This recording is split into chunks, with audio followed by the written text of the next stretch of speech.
that. Oh yeah, it's Connor's really hot. Not in the northern cooler hemisphere. But the good news is they built like 10 stadiums in 4 years, and paid exorbitant wages to a lot of construction workers that worked in only the best conditions. Yes.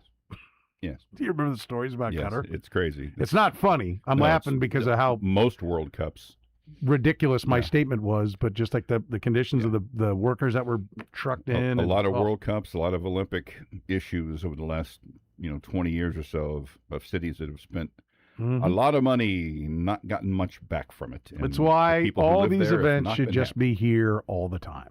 Yeah. The welcoming country of the United States of America. Mm-hmm. Where everything... Why the smiles? What's he chuckling for over there? I don't get it. Not sure. Okay. Yeah, I didn't notice that until I was looking for the sound for that, and I was like, oh, wow, June 16th. Yeah. Sweet. What is today? Hey, it's June 16th. Yeah, good times. 4 years ago, and we would later hear that the Midwestern city of Atlanta was going to. That was one of the ones I remember. Yeah, I think that may have been next. Was that next? Yeah, she was like, oh, in Atlanta, or was it the Midwest? Or was it? Wasn't Boston? Was it? No, it was Atlanta. It was Atlanta. Yeah, I remember because I kind of went through. The KC was the first one that was announced from that Midwestern cities. They didn't. They just were naming cities, and when they announced Atlanta, she said the Midwest. Yeah. They went West Coast. She goes now the mid. But it's not that important. Let's move on. It was something. I was like, what is that? Yeah. Listen, the World Cup is going to be here on a Tuesday in Kansas City. It's never been here before, so it's pretty a awesome. Glorious day. We've been waiting for it, and it's finally here. One of the biggest stars in the history of sports and the history, maybe of the world, Lionel Messi, will be on the pitch in Kansas City. It's pretty impressive, to say the least. And the backdrop of it is that the U.S. was impressive with a 4-1 win on Friday. Very much so. And looked like a team that, I thought a really interesting conversation the Zone had the other day. And I thought Jason really depicted it well when he was like, we'd watch, even when they made their run before, it was always like the goalie standing on his head saves, the defense packed in, and an occasional Hail Mary pass over the top, and hopefully Landon Donovan could get free for a one-on-one, maybe one-on-two shot, and then hang on by your fingernails to get it done. And this was just a complete go out and dominate win. And it was exactly what Matt Besler said. This is the game plan. Score early. Get them out of what they want to do. Play on the front foot. Attack. Did it all. That looked like a team that we're here to. We're not just here. I looked like a team that was there to win. Yeah, we're not just taking part. We're here to kick some butt. And the minute they were challenged at the end, and they responded perfectly. Are you going to the match tonight? I am not. Okay, Kyle. I am not. Thunderdome. No. Okay. 0 for 4. Lebo's going. Whoa. Sam's going. Who? McDowell. Yeah, Sam's going. I thought we had a Sam that worked here all the time. Yeah, Sam will be there. Just once a week. But is Lebo going on a press pass, or did he buy a ticket? Do we know? Ticket. Wow. Okay. Big shot. Hey, big spender. Look at the big bucks on Lebo. But, yeah, I think it's really cool. I think it's going to be a lot of fun to turn it on and know that the world is watching Kansas City tonight. And it really kind of hasn't felt that way, other than the set areas, the fan fest. I think once the game starts, I think we're going to get even people watching on TV or watch parties, and they see that stadium. It is still Arrowhead, even though it will be called Kansas City Stadium or something tonight. That's what they're changing them all to. But once you see that happening, and you go, "Oh, that is us," I think it'll start to feel much more like the World Cup is here after starting at about 8:00 tonight. By the way, if you're Giha or, AT&T in Dallas or Mercedes in Atlanta and they're not using your names, aren't you a bit irritated? Yeah, I'd be yeah, like, I'm throwing money at it. when you put in like, okay, this is what the stadium's called at all times. Mm-hmm. Was there a clause? I wonder if there was a clause, then you have nothing to complain about. Yeah. But if we ever host a World Cup, that won't be what it is. That's the only event. Like, is there a list of here are the events that it won't be called that for? I wonder. I have nothing of I have no expertise to add. Right. I don't either. But I think if somebody knows. I mean, I get it. I get the World Cup is like, if you want any kind of mention on this, you pay us. I mean, that's some stones. And that tells you how important it was to people, because the Chiefs and the NFL, all these stadiums are largely controlled by the NFL. They are. They are controlled by the NFL. They have other events, but under the approval of the NFL. Right. And all the NFL teams run these stadiums. So it's really the NFL's call. They wanted it bad if they would mess around with their naming rights deal. Yep. So the NFL, who runs everything, went, okay. Yeah. Okay, we'll get out of the way. Yeah. So wherever you need, let us know. We'll be over here. As we sit here in the last 24-hour news cycle, the biggest story of the day is once again, and I think finally, for the final time, Texas Tech. As we were talking yesterday, we still had Texas Tech, who was being defined. How did you put it today when we were talking about it? I said we've done nothing wrong. It's us against the world. We're ready for this fight. We give up. Yeah. That's been in about, a week? Yeah. Has that about how long we've been doing this? 2 weeks, maybe a week? When did this start? I don't even remember. I think it's been a couple of weeks, or maybe a little shy of 2 weeks, but. Let me see. If only we had a page where we wrote down all our topics. That maybe we even threw the dates down on it. Let's see. Could be. Well, here I'm back on the 10th. Was the coach saying, well, we need someone to come in and teach us to gamble. The 9th, conference is lining up and might not play. 6-8. Judge rules that Brendan Sorsby can play in 2026. So it's been 8 days. 8 days. A little over a week. 8 days they've gone from, how did you put it? Give it to me again, your succession. We've done nothing wrong. It's us against the world. We're ready for this fight. We give up. Basically what it was.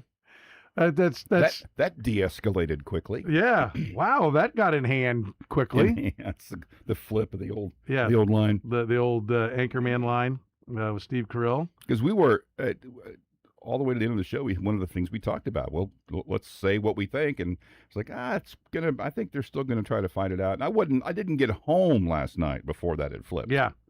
I'm still in my car going, well, that didn't last long. Well, I think they have, and I think this should be a lesson to people everywhere, that there has to be a line in the sand where you say no more. And, there's a difference between trying to be a peacemaker and being someone's bitch, okay? Being a coward. Yeah. Right? Well, listen, we don't want to fight. We don't want to argue. I think we've all been around those situations where you're, maybe it's with family or at work, and there's the one person that's always causing trouble, and there's other people that are good people that are like, listen, let's not fight about it now. And then all of a sudden it's let's not fight about it now for 10 years. Yeah. Or listen, let's just calm down. Like, well, why are we being told to calm down? Why isn't the guy who's the jackass being told to calm down? And you allow that to basically, sometimes it'll turn other people into people like that. Well, wait a minute. No one's telling that guy no. Well, then that's how I'm going to behave. Or it takes all the good people, in this case, to be all the schools that are in it, to win it with the Big 12, and makes them go, I don't want to be here anymore. I'll go someplace else. You've seen the people that are like, I'm not working with that guy anymore. I'm going to take this job over here. Mm-hmm. Right? You've seen that, families that are like, we ain't getting together for Thanksgiving anymore. We're going to start taking a vacation, or we're celebrating with my wife's family because you suck, and so I'm not going to do it. And we all know somebody, someone in that spot. We all see those divides. I mean, at some point, that's the collateral damage. If you won't be like, hey, let's kick out the guy no one likes. I've said it before. The example I think of is like when I was back in school, and Rick, great guy, Rick get a couple drinks in him. Rick wanted to fight everybody every single time you went out. And once or twice you're like, well, yeah, I guess that guy kind of did say something to you. Oh, we got your back, Rick. Yeah,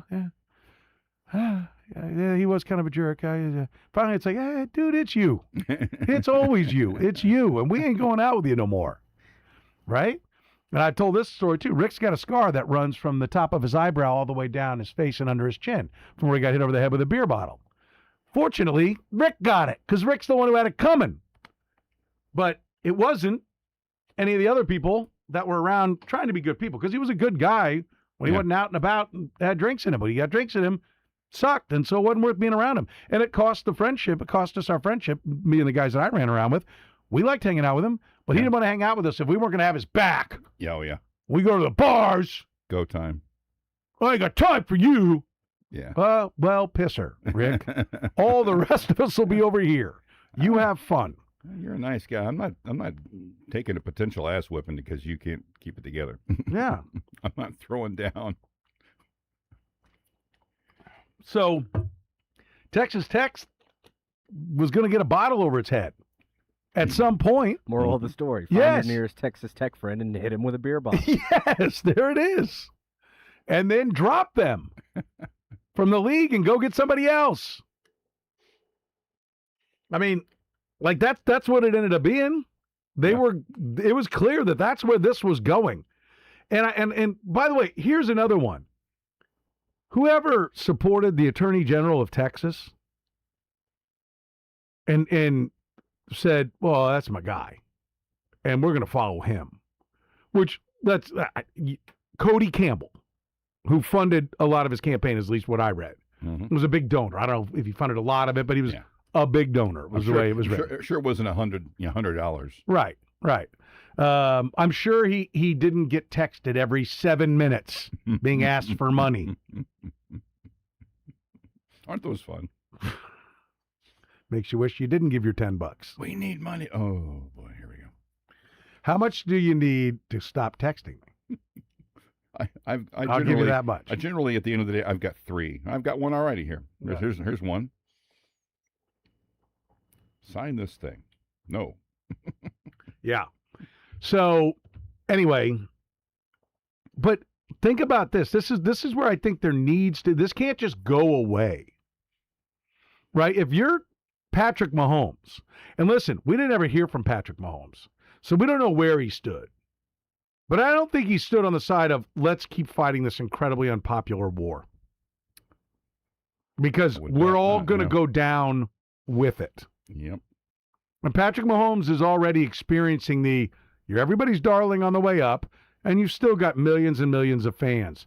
But your success starts to irritate some people. And you don't need to put a gun in their hand, their other hand. They're already shooting at you.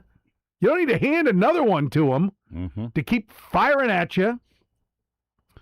I'm sure he's like, whoa, fellas. I'm trying to be the next Michael Jordan, Magic Johnson, right? Like I'm in it for the big win. And, to a fault, Michael Jordan, Republicans buy shoes too. Remember that quote from Michael Jordan? Caught him a lot of heat in North Carolina when he wouldn't support the African-American candidate. He wouldn't support the other candidate. He supported no candidates. Said, I ain't taking a side in this fight. It was unpopular. It was freaking lucrative. But it was unpopular with some people, and it probably cost him some money. But a big picture, it made him money. Oh, yeah. It made him money.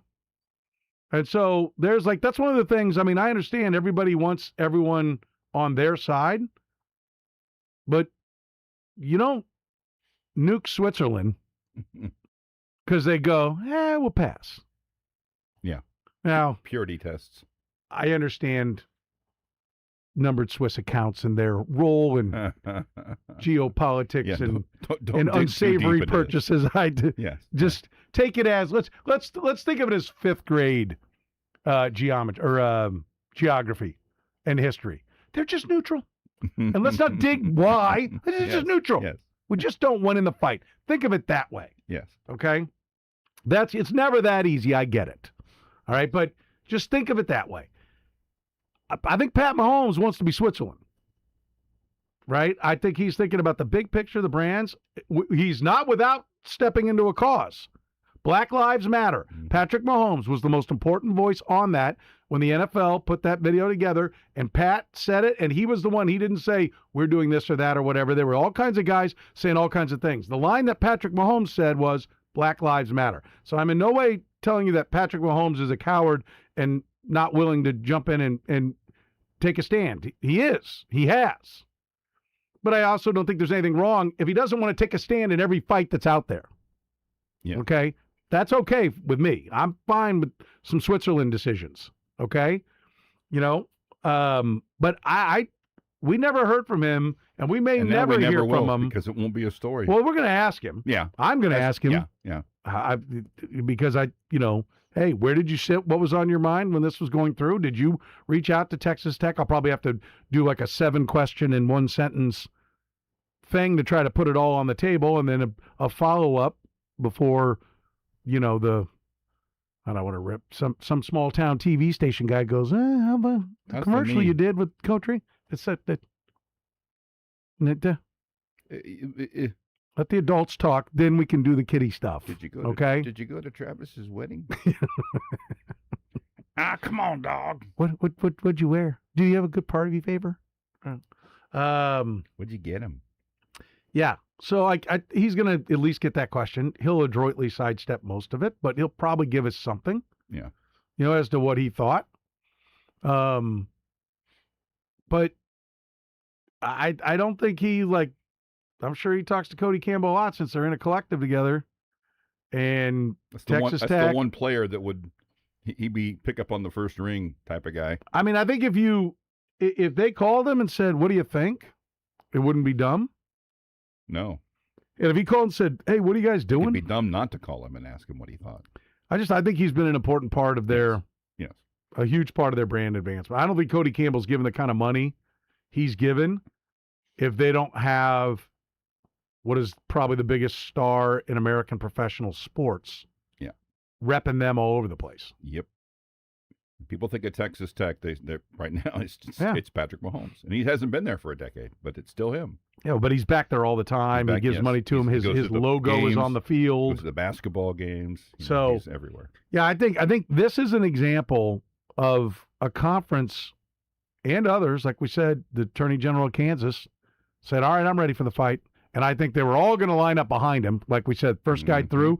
I think you're going to hear every other state, we got your back too, we got your back too. And if you support it, you go to a lawyer not to just write up a document, not to just say some crap. You go to a lawyer to win. Yeah. You don't go to a lawyer to just start some crap and then have you just get trounced. You go to an attorney to win. Yep. I mean, if you've ever dealt with attorneys, you talk to more than one. And the one that's like, yeah, we'll win, no problem. Just give me this much money. You're like, Slow down. whoa, how are we going to win? What's the plan? What are you thinking? They heard, this is a group of people that heard what they wanted to hear from one fool, and they jumped right in with him. And that might be unfair because he acted on his own. He saw what it was. He was just trying to gain. Okay, wave him off. You're a donor. I'm pretty sure he picks up your call, Cody, because he didn't help. He really made it. He unified the forces against you.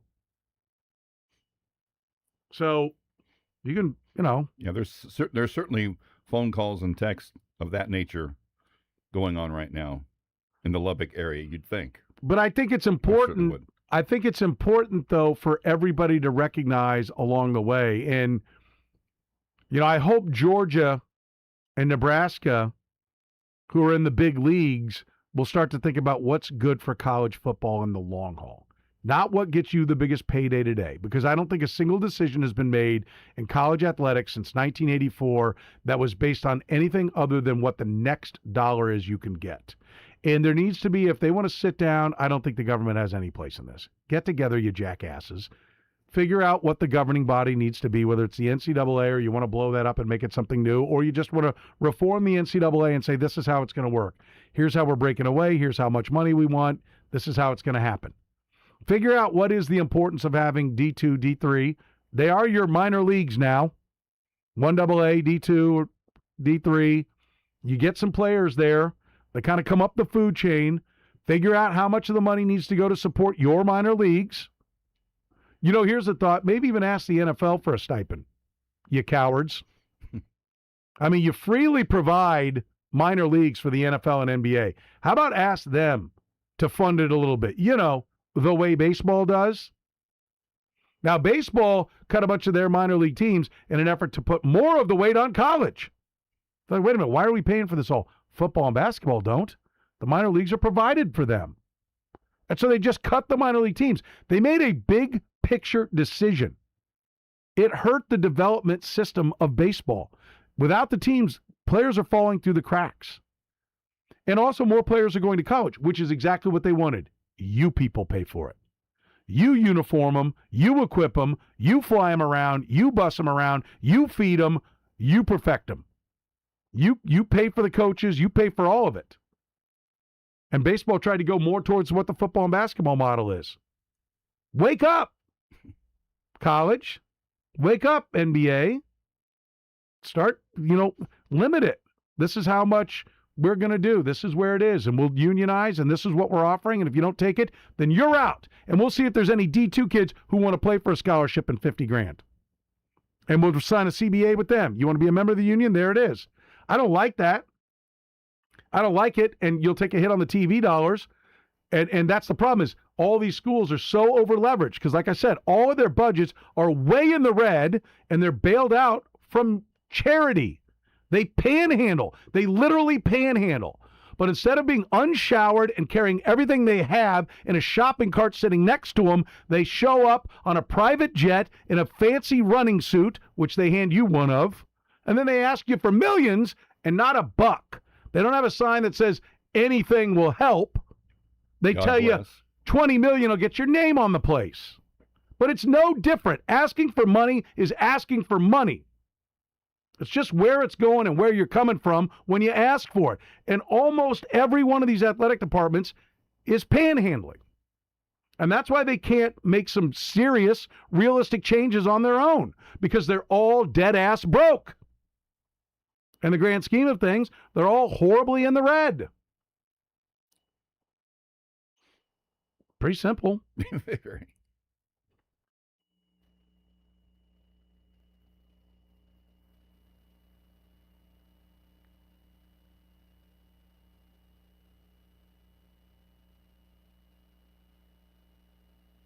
All right, let me ask you a question. Does it flush? Does the hot water heater work? Can you do a load of laundry? These are problems. These are problems that will create stress. They'll also take away an entire afternoon. It's one of the things that I figured out real quick. I'm like, you know what? I can watch a YouTube video, and I can turn a wrench. I'm going to fix this toilet. I blew an entire day. Not an entire day, but more than an afternoon. Started about 11. It was 5 o'clock. I think I fixed that toilet. Who knows? But I realized, no. Don't do yourself what you can pay someone else to do, especially what you can pay someone else to do right the first time and quickly. That's the plumbing pro. That's who I pay, and I'm happy to do it. The ones to know if it won't flush, if you can't do a little laundry, if it won't drain, got a septic problem, a sewer problem, it's the plumbing pro. You can find them online at theplumbingpro.com. Listen, other names in the plumbing industry have stayed the same while the business is now not the business anymore. The real name of the business is So-and-so Plumbing Philadelphia. And all the calls are accepted in Philadelphia, and a couple of people that turn over every single week, or not every week, but maybe every couple of months are coming that they just got into the plumbing business. The Plumbing Pro, they're experts. They're veterans in plumbing. They know what they're doing. So when they bring them out and you say, hey, my water heater, I have this little issue. Is it okay? Yeah. You're good. It's going to last for 5 years. Not just the automatic. Nope, better replace every piece of equipment you have in your house. That's the new game, people. Watch it. Go to somebody who's been in the plumbing business since 1980. Go to somebody who lives right here in Kansas City. That's Steve and his crew at The Plumbing Pro. The one to know when you have any kind of plumbing problem is The Plumbing Pro. Find them online at theplumbingpro.com. That's theplumbingpro.com, or call 816-763-8200.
Welcome back here on the program here on Sports Radio 810 WHB. Sorrent Petro with you. Let's talk some soccer. We're going to talk to Don Garber, the commissioner of the MLS. They're on a break as the World Cup takes center stage globally, but certainly here in the United States where it's playing. Of course, our coverage of sporting, of the MLS, of soccer is always brought to you by our friends at Modelo. Modelo 100 years ago began brewing Modelo Especial, brewed with a taste that is pure gold, perfect for hanging out at the pool or just relaxing at home. Now Modelo Oro as well, the gold standard of light beers for light beer drinkers who appreciate flavor but don't want to compromise on quality. Smooth, elevated taste, clean, crisp finish, only 90 calories and 3 grams of carbs. It's the gold standard of light beer. Modelo, brewed with a fighting spirit since 1925. Let's welcome Commissioner Don Garber to the program. Commissioner, thanks so much for the time. How are you? It's been great here in sunny Kansas City. Getting ready for an epic match, and I'm actually really excited as a fan. You know, seeing Argentina play is a real gift. Yeah, no doubt. And having World Cup in your city is a real gift. We're thrilled. I know the Illig family and Sporting Kansas City were a big part of making this happen, and it's great to see their vision come to fruition. And we'll see the actual matches on the field. But we've already got teams staying here and Fan Fest going on. It's been a lot. It's been a lot already, and we've got a lot more to come. I'm curious, what will this do for the MLS? The last time the World Cup was here 2 years ago, it was what inspired the birth of the MLS. What will the MLS benefit from this time?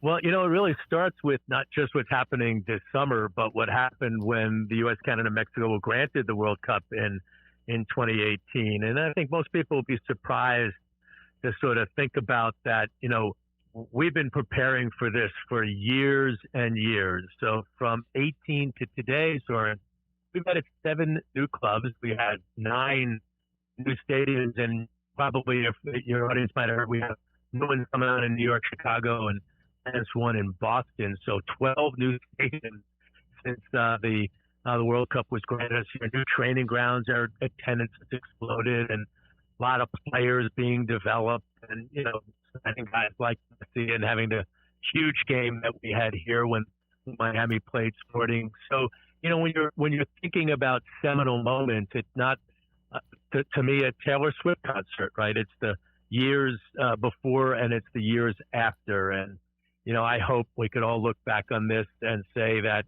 this gave us a better rocket fuel to have MLS be more influential in the world of global soccer, to see us have, you know, a rightful place as one of the major leagues here in United States and Canada, to see us maybe developing a player that could be the next Messi, because that young kid might have come to a game at Arrowhead with their family and seen something that, man, I want to be a soccer player. I want to play for our national team.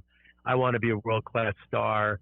And maybe this World Cup will provide the incentive for, you know, all those that care about the game to want to be a more influential part of it. And I know in reading Lamar Hunt's biography of the, you know, maybe the darkest day was when 3 owners owned all the teams in the MLS, and they came together and they said, okay, what do we got to do? We're either going to shut it down or how do we make it better? And they really shifted more towards the way the rest of the world plays soccer. They got rid of shootouts after every game. They put the clock going the right direction. You know, they said, okay, we're going to embrace the sport the way it's embraced around the world. And that was a big part of them taking off. And now maybe the last piece of that is the schedule flip that's coming. How will that benefit the MLS and moving to the world's schedule timeline? You know, I mean, I think you got it right. Well, back in the day when they launched the league after the World Cup, they thought they needed to Americanize the global game. And I came in, and the first decision I made in you know, way before we reorganized, was to just say, hey, the world's game is the most popular sport for a reason. Let's think that Americans don't get it. And over the last 30 years, more soccer on TV broadcast than any other sport. You know, kids are playing at a record level. You might have seen the stat that it's the 3rd most popular sport after football and basketball. And, you know, that's a remarkable level of growth over 30 years. And now the last piece of the puzzle is, you know, let's play on the same calendar so that our playoffs are in May as opposed to against all of the college sports and against the NFL in December.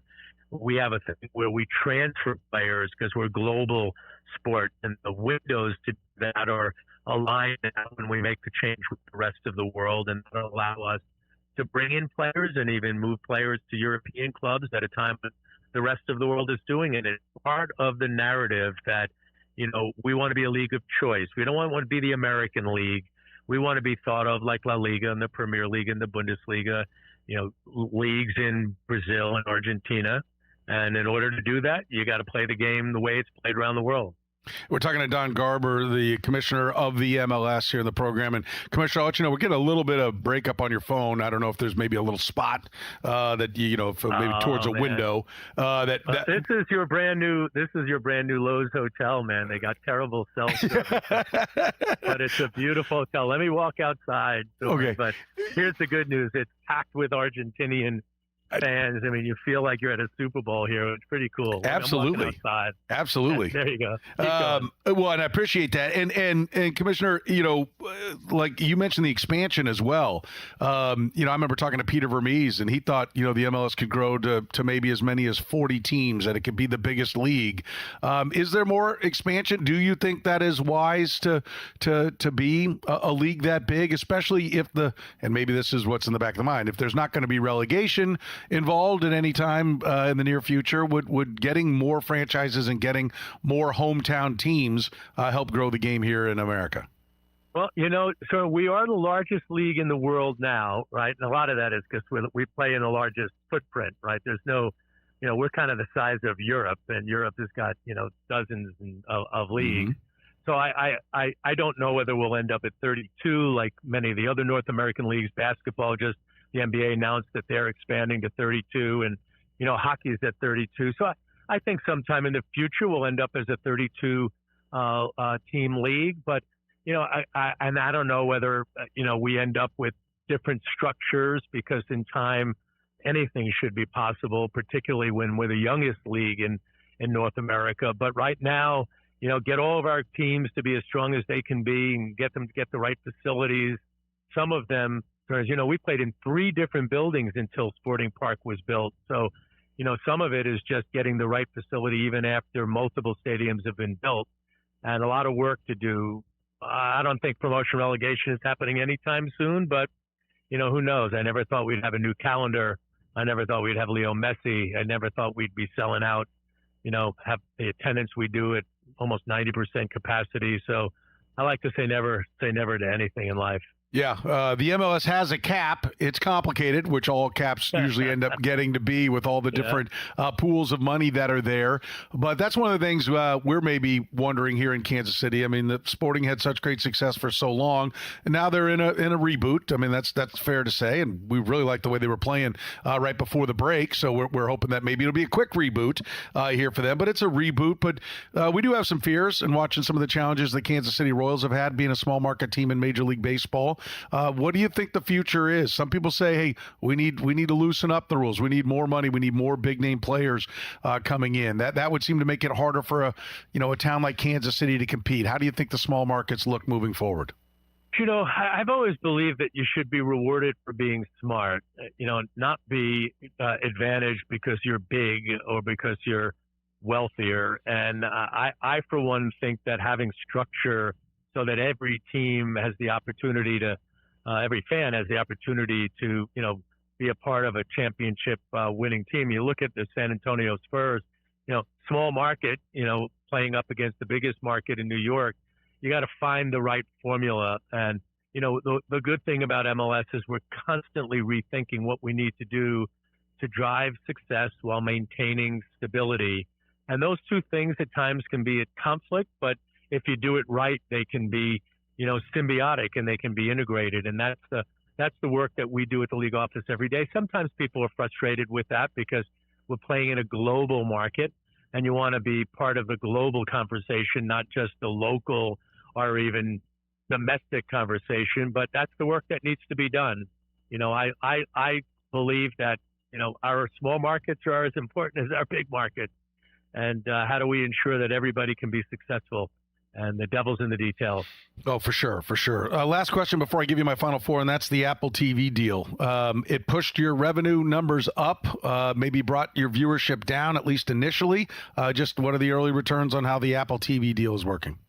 Yeah, at first we had a subscription, direct-to-consumer subscription that was relatively exclusive. And now that's no longer the case. We're on Apple TV plus this game, our 2 games between the semifinal and the final will be also on Fox broadcast. We still have that Fox partnership. Once we moved over to Apple TV, our ratings have gone up, and frankly, they're higher than they were when we were on linear TV. Obviously, we've got a lot more growth and some pretty well-known players. The world is moving to, digital streaming, as you well know. And when we went out to the market, neither Netflix, Amazon, or YouTube was in the sports business. Today they are, and nobody seems to think twice about it. So I'm pleased to where we are and looking forward to seeing what will look like in the years to come. Our deal with Apple, that partnership, which has been terrific, is over in 29, and we're excited to see what the future holds. We're talking to Don Garber, commissioner for the MLS. Before I let you go, Commissioner Garber, my final four quickies, just a couple of words, maybe a sentence on each of these. We'll start with this. How many World Cup matches will you see in person?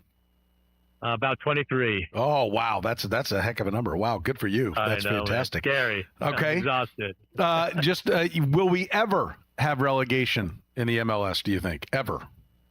Can't answer that, but I never say never to anything. Okay. Never say never. I like that. All right. How far does the U.S. men's national team go? I hope as far as we can. How about that for a non-answer? It sounds like something. I hope they go. Commissioner would say, I hope they go really far. I'm a fan. I'm on the board of U.S. Soccer. I was at the game in L.A. It was one of the real proud, happy moments for me. This is longer than a sentence, but man, I really hope these guys are great. They love the country. They love playing for Mauricio Pochettino, and I hope they really go far. I'll be in Seattle in a few days, and I'm going to be rooting them on. Yeah, I had Elite Eight. I had them getting to the last 8, so we'll see where they go. That'll be awesome, man. Good. From your mouth to God's ears. Yeah. Yeah, well, Kyle, who runs the operation here, he has them getting to the Final Four. So let's hope he's right. I'll be happy to take the L if he's the one that's right. And then finally, who wins it all? Who do you got? I have to say the U.S., but I'm a big, big, big fan of Argentina, France, Portugal. I don't know, man. I think I'll make it easy. I'm going to pick him. I think France and Portugal in the final. Okay. All right. No. I take it back. France and Spain. France and Spain. There it is. All right. Did Spain better wake up if they're going to get there. They did do well last night. Yeah. France and Spain. Yeah. Remember, Argentina lost to Saudi Arabia and Qatar. Yeah. Well, there are always those little surprises that happen, but that's why you have pool play and don't immediately go to a knockout, right? Get some games, get some commercials in, and then get to the knockout stage. So, hey, Commissioner, thanks so much for your time. We really appreciate it. We're huge fans of sporting and huge fans of the MLS. So, thanks for sharing some time and enjoy the World Cup. Enjoy KC. Thanks so much, Jordan. This was fun. I really enjoyed it. Take care. The program with Soren Petro. Well, you are my guy. God bless you. Where are all the guys like you? Weekdays from 2 to 6 on Sports Radio 810 WHB. All right, listen up. All Weather Decks is Kansas City's best when it comes to building outdoor living spaces. So if your deck is rotting, if your patio's crumbling, if you've always wanted a screened-in porch and you don't have it, call All Weather Decks today. Let them know the program sent you. Call 913-206-1974. Cass and his team are Kansas City's best when it comes to building those outdoor living spaces. A deck, a patio, a screened-in porch, maybe a fire pit, outdoor fireplace. Maybe you want to do something really big. It's no problem because All Weather Decks builds them all. I'm talking about like extending the roof line of your house out over a great indoor-outdoor space. Maybe it's over a screened-in porch. That's over a patio. They can do that. Get that dry underdecking that basically allows to where no water comes down underneath. We've got that on our deck, and I think it's absolutely fantastic. It's raining outside. I can sit underneath and watch the thunderstorm, sit outside, and just relax. I love it. All Weather Decks built us our dream outdoor living space.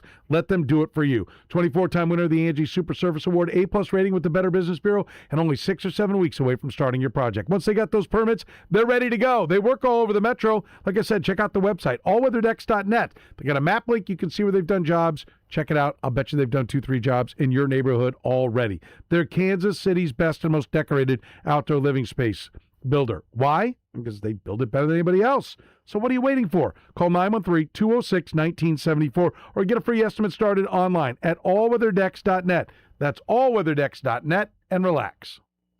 Hi, Justin Mahoney here, president of First Business Bank's Kansas City region. With all the bank mergers lately, banking can feel uncertain. but rest assured, First Business Bank remains Kansas City's premier commercial bank. First Business Bank, member FDIC. Golf season is in full swing. Get your game dialed in at the Back Nine in Overland Park and Liberty. Perfect for busy schedules and golfers of every level. Open 24/7 with top-of-the-line full swing simulators. Learn more about memberships and book a tee time at theback9golf.com/Overland Park or theback9golf.com/Liberty. Stephen St. John here, and Joe's Next Door is officially open in KCK, right across from the Joe's KC Barbecue gas.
All right, thanks to Don Garber joining us there, the commissioner. How about that? Well, let me go outside. Let me get that better. I mean, if you said that to, Rob Manfred, think he'd hustle outside to Probably not. finish the conversation? That Lowe's Hotel looks pretty nice down there. Cell phone sucks. As someone who's there 3 or 4 times a year, can confirm. That the cell phone doesn't work too good there? Hard to get sold. It's a big old building. It is a beautiful place. Yeah. It's just amazing. But really appreciate talking to the commissioner of the MLS, and I thought interesting. I mean, I really would like to see the MLS expand to 40 because I think they're the one league I hope that could pump 4 more teams into New York. I mean, I can't stress how the population of New York should have way more teams than they have in every sport. In every sport. And I get it where you allowed people to buy the Jets and the Giants and the teams that are there. And they're like, I have this market and nobody can come in. Like, that's the whole bit about San Jose and San Francisco and the Giants and the A's and what territories there. Like, that's what they signed up for. But again, I'll take this back over to what we talked about with Texas Tech and with everybody else. Like, at some point, the decision has to be made for what's right for everybody for the long haul. And if it's right for everybody for the long haul, it will benefit even the guy that has to take a step back today to take multiple steps forward. My hope is that, and let me tell you something, NWSL, if you're listening, the women's softball leagues that are going to fight it out and eventually we'll get to one would be my assumption. The volleyball leagues, there's multiple women's volleyball leagues, like 6 franchises in New York. Do not screw around with just one. Can they be the London of Yes, America? easy, absolutely. Yeah. I mean, and that works because every town has a soccer team in Europe. Yeah. I mean, you just heard him say at 30 teams, they're already the biggest league anywhere. So we're the size of Europe, but think about how many leagues there are in Europe. Yeah. You know, and that'll give you an idea of what they're doing. And so my point is, if you don't want to do relegation, you can have dozens and dozens as soccer grows of minor leagues, as we'd call them here. But to me, I would want to be on top of those minor leagues, and I would want to have the relegation. But you know, you could keep it down to just 2 teams or what, I don't know, figure it out. But there's no reason to not be chopping up the population base to make your league as popular as possible. No. And I get it. But, well, how do we do it if we have, 6 teams in New York? Are they in 6 different divisions? And is one of them traveling to Seattle? No. And there are some inherent advantages about being in New York. But that's how you sell it to somebody, to be the 5th team in New York is, well, look at your travel. Like, a lot of it's by bus. I mean, like, you're going to have it way better. So why wouldn't you do it? It's just such an overwhelming advantage.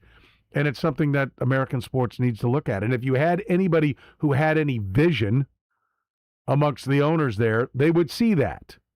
But they don't. What's the dollar that's going to go in my pocket now? It's why, listen, I like Jalen Brunson. I like a lot of the Knicks, but really enjoyed New York having no championships in a long time. I really, really did. Not those school buses down.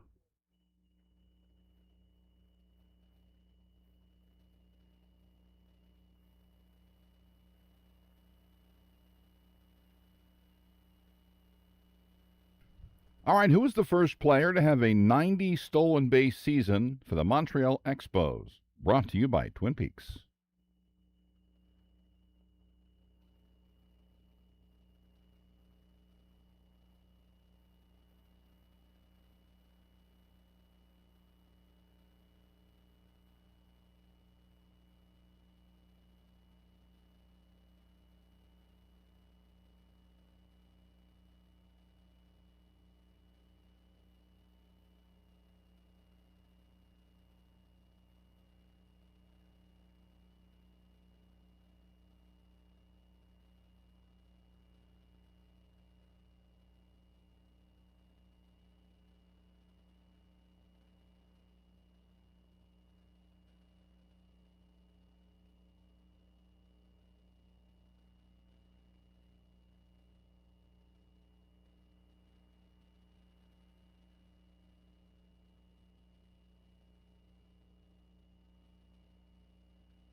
You listen to the program here on Sports Radio 810 WHB. Petro Siebel Collier with you. You just heard it. Sam McDowell joins us, columnist. We bump him up an hour because he's got to get to the big game tonight. He's a big freaking deal, is what he is. That's what he said. And he's going to the big game. You're not allowed to say it like it's a Super Bowl or something? I don't know, World Cup match, Can't advertise Algeria it? and It's super. Argentina. Like a bowl of Dean's Dip. That's one of the best commercials ever. I do like that one. That is pretty good. Good times. Yeah, somebody got a raise, an increase in pay when they popped that one. Yeah. So, So, what do you think? here we are. How you doing? Covering Yeah. you been all over Algeria, all over I have been, Argentina? both, actually. Well, yeah. so what can you tell us about them? I mean, I was out yesterday at Union Station. There was a gathering of Algeria fans out there, and then went to Mill Creek Park, where there was a massive gathering of Argentina fans. I know there was something at Power and Light with Argentina, and something at off Southwest Boulevard as well. And then went to Lawrence to watch Algeria fans greet the team that was coming to their hotel at like 10 o'clock at night. They're just staying at like a DoubleTree out or something. It's a Radisson, isn't it? No. Is it a DoubleTree? Yeah, it's out there. Is the only reason I put it out there. I mean, but fans are flocking to it already. It's just next to like a gas station that has slot machines in it and a smoke shop out there. I heard they selected their hotel because it's the hotel that allows smoking. Is that true? I you and I might have heard the same thing. I heard that there were some I don't know, there were cigars or just cigarettes out by the pool one day out there. Okay. Yeah. But yeah, I mean, look, I think Kansas City has sprinkled in. I just mean the people of Kansas City by the way, have sprinkled in some really cool moments for these fans and the way that they've embraced them. I think there's a lesson that certainly could be learned there across, I mean, all aspects of life, really, is that there's people who know nothing about these people who are coming into our city and in Lawrence as well. That's And part the of our first- city, I think. I think it is too. I mean, it's part of our coverage area at the Kansas City Star, just like it's part of your guys' coverage Mhm. area here. And the first reaction is just, "What do you need? Let me show you around and let me make you feel welcome here." I think that's been a pretty cool aspect of this. Yeah, I agree. Have any of the Kansas Cityans, lobbed, open bottles of fluids at any of the team, or is that just a New York thing? What's funny is the two of the people I talked to who are here for Algeria are actually they're currently living in New York. They're from Algeria, born and raised Yeah. in Algeria, and currently live in reside New in New York. York. And I talked to a father and daughter, and the daughter's grown. She's in her 30s. And she said it's hard to get her dad out of the house in New York. And she said here, he's walking down the street, stopping everyone, having a conversation with them just because he That's has great. enjoyed the hospitality and the conversation with people from Kansas City. So they moving here? He actually did joke about that, yeah. But his daughter has a job in New York. Yeah, I think that is where we'll see some of the residual. Like, people are going to get an impression of Kansas City, and we may never be able to connect the dot. But if he goes back, like if suddenly 10 years from now, the population of Algerians living in the Lawrence area has gone from none to 200, you'll be able to directly come back to Yeah, I mean, this moment. Olathe has a very big Algerian population. it? I talked Yeah. to a couple people actually who There's a live in number of live in African countries that have a pretty good in population. southern Johnson County, yeah, in Mhm. particular, yeah.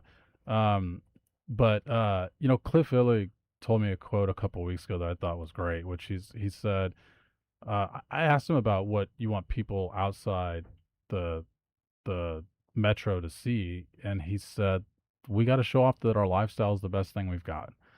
And I mean, I think New York would probably show off a lot of the non-people assets of the city, I guess is the way I'd phrase it, as far as the skyscrapers Mhm. and all the tourist attractions and all that stuff. And I totally agreed with Cliff, that the lifestyle is what draws a lot of us here and keeps a lot of us here. Yeah, it is. It's got everything you for the most part could want. No mountains or oceans, right? But all the activities without all the hustle and bustle and the stress. To me, it's a metropolitan city with a small town feel. Yeah, that's how I've always felt. So what do you expect out of the match tonight?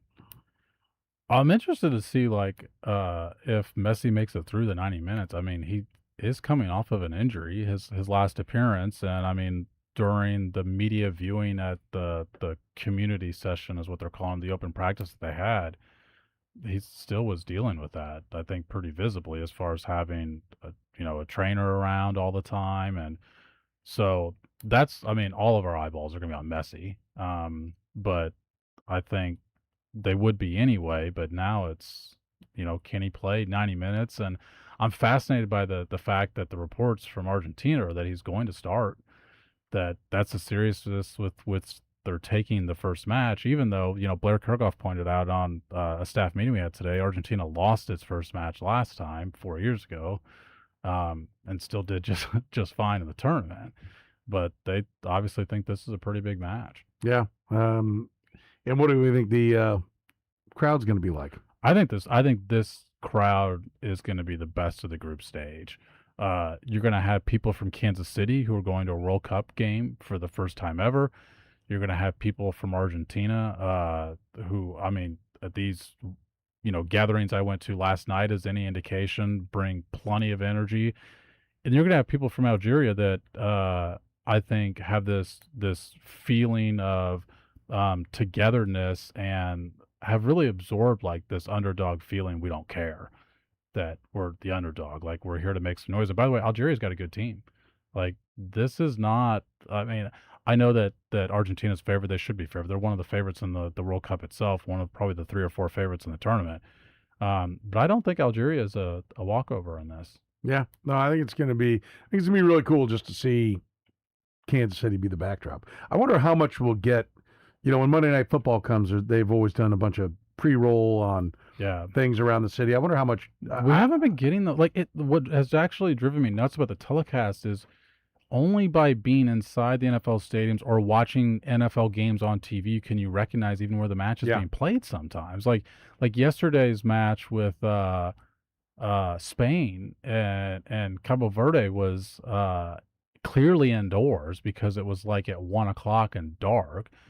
And you're like, okay, which dome is a little bit okay? The Atlanta. This looks like it's probably Atlanta. I wish the telecast would constantly give us a flavor of it. Anything in the stands. Okay, I recognize exactly. That. They do usually have, and I'm looking up here because we got France and Senegal. Some of them have that little yellow banner on the field, and some of them have it on that second deck. It says New York, New Jersey. Yeah, some of them on that second deck, it'll say where it is, but we haven't seen, and this is what I'm getting at, to what you said about the flavor of the city, at commercial breaks, leading into the game. You haven't felt exactly on the telecast where these games are. And I don't know, that's just to keep all the attention on FIFA and the matches itself, but I think it's missing from the broadcast. Yeah, I don't understand why you wouldn't want to, for lack of a better term, reward the towns. We've done a lot of work and put in a lot of money to these every city that's hosting. Well, because you want to bid, you want other people to bid that,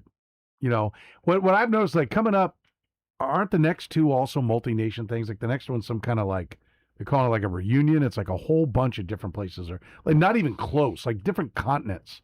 The next one's in 5 different cities or 5 different countries that aren't even close. Yeah. Yeah, there's Spain, Morocco, and I don't know, everywhere. Isn't Argentina one of them? Is it? Okay. I'm thinking just Google the next 2 are already out there, and I think they're going to this multi-nation thing, which I think takes away from it. Saudi Arabia is coming up; they're on the board for 34. 30 Morocco, Portugal, and Spain. Portugal's the other one. Morocco, Portugal.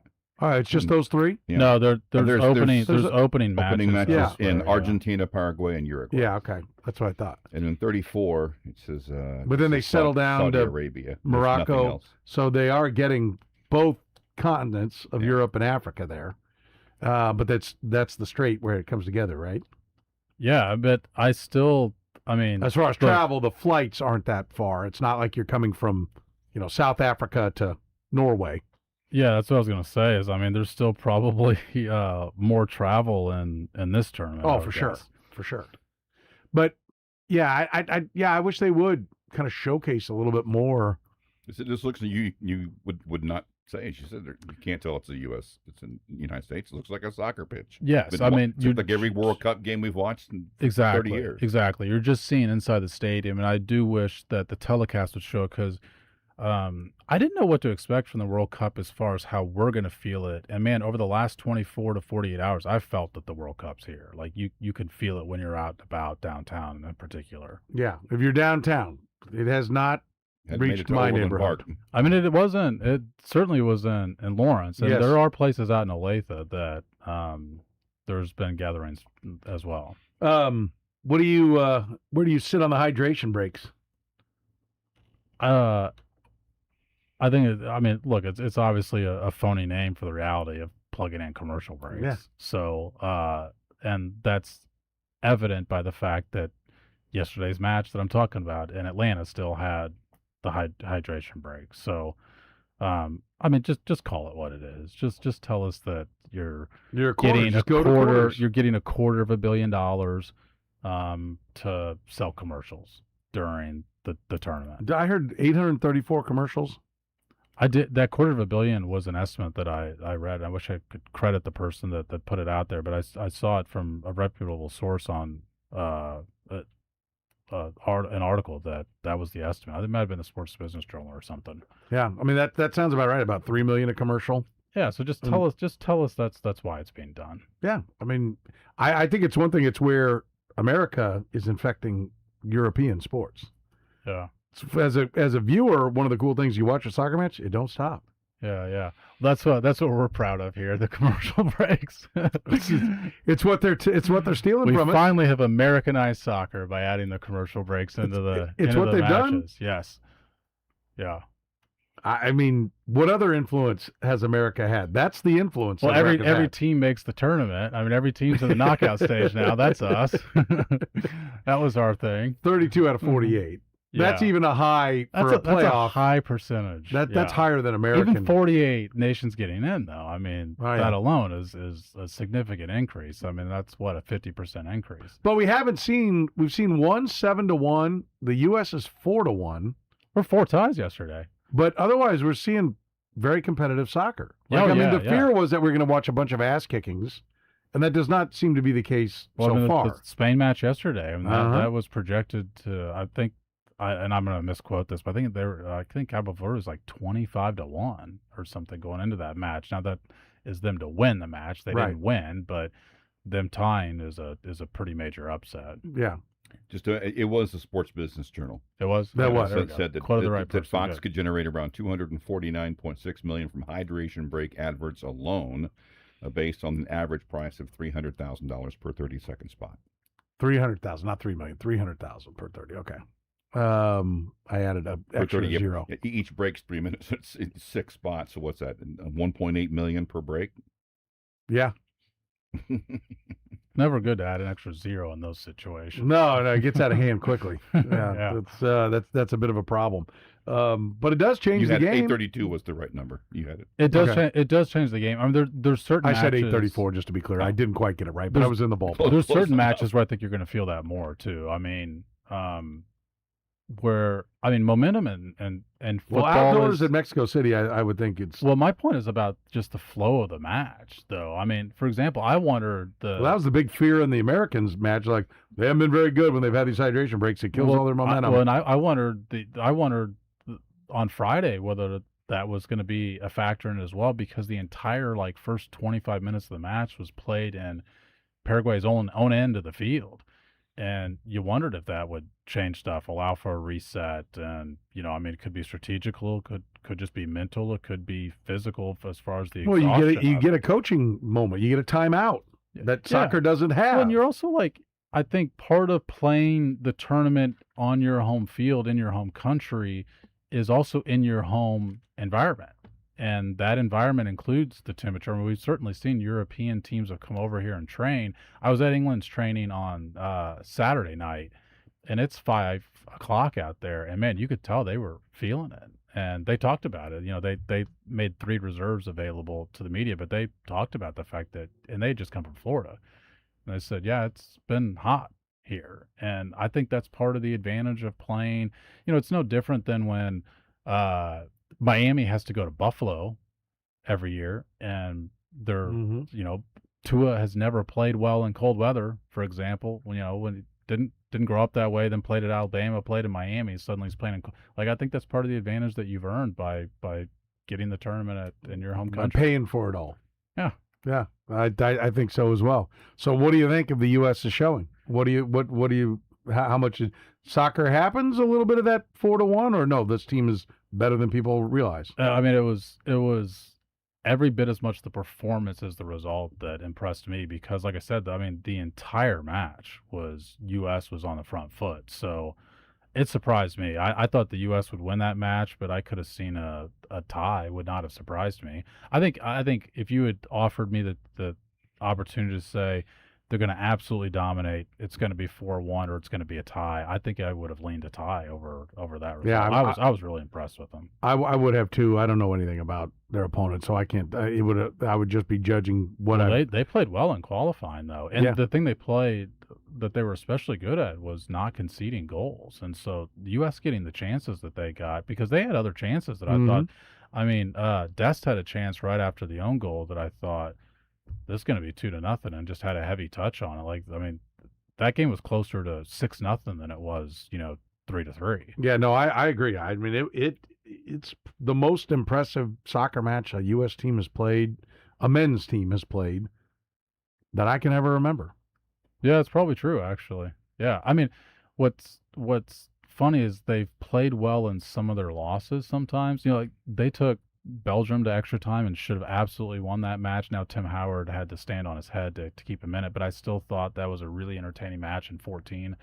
And they've had other like a quarterfinal match I thought they played really well against Germany. It's like they've had their moments, but just to dominate and the score to reflect it, like usually I guess and I remember when they beat Spain, I think it was like 2-0 or something leading up to a World Cup, but like to have the combination of you dominated a team that I think is pretty good, not great, but pretty good, and it's not some sort of moral victory because you competed. It led to you competing with some team. It actually showed on the scoreboard.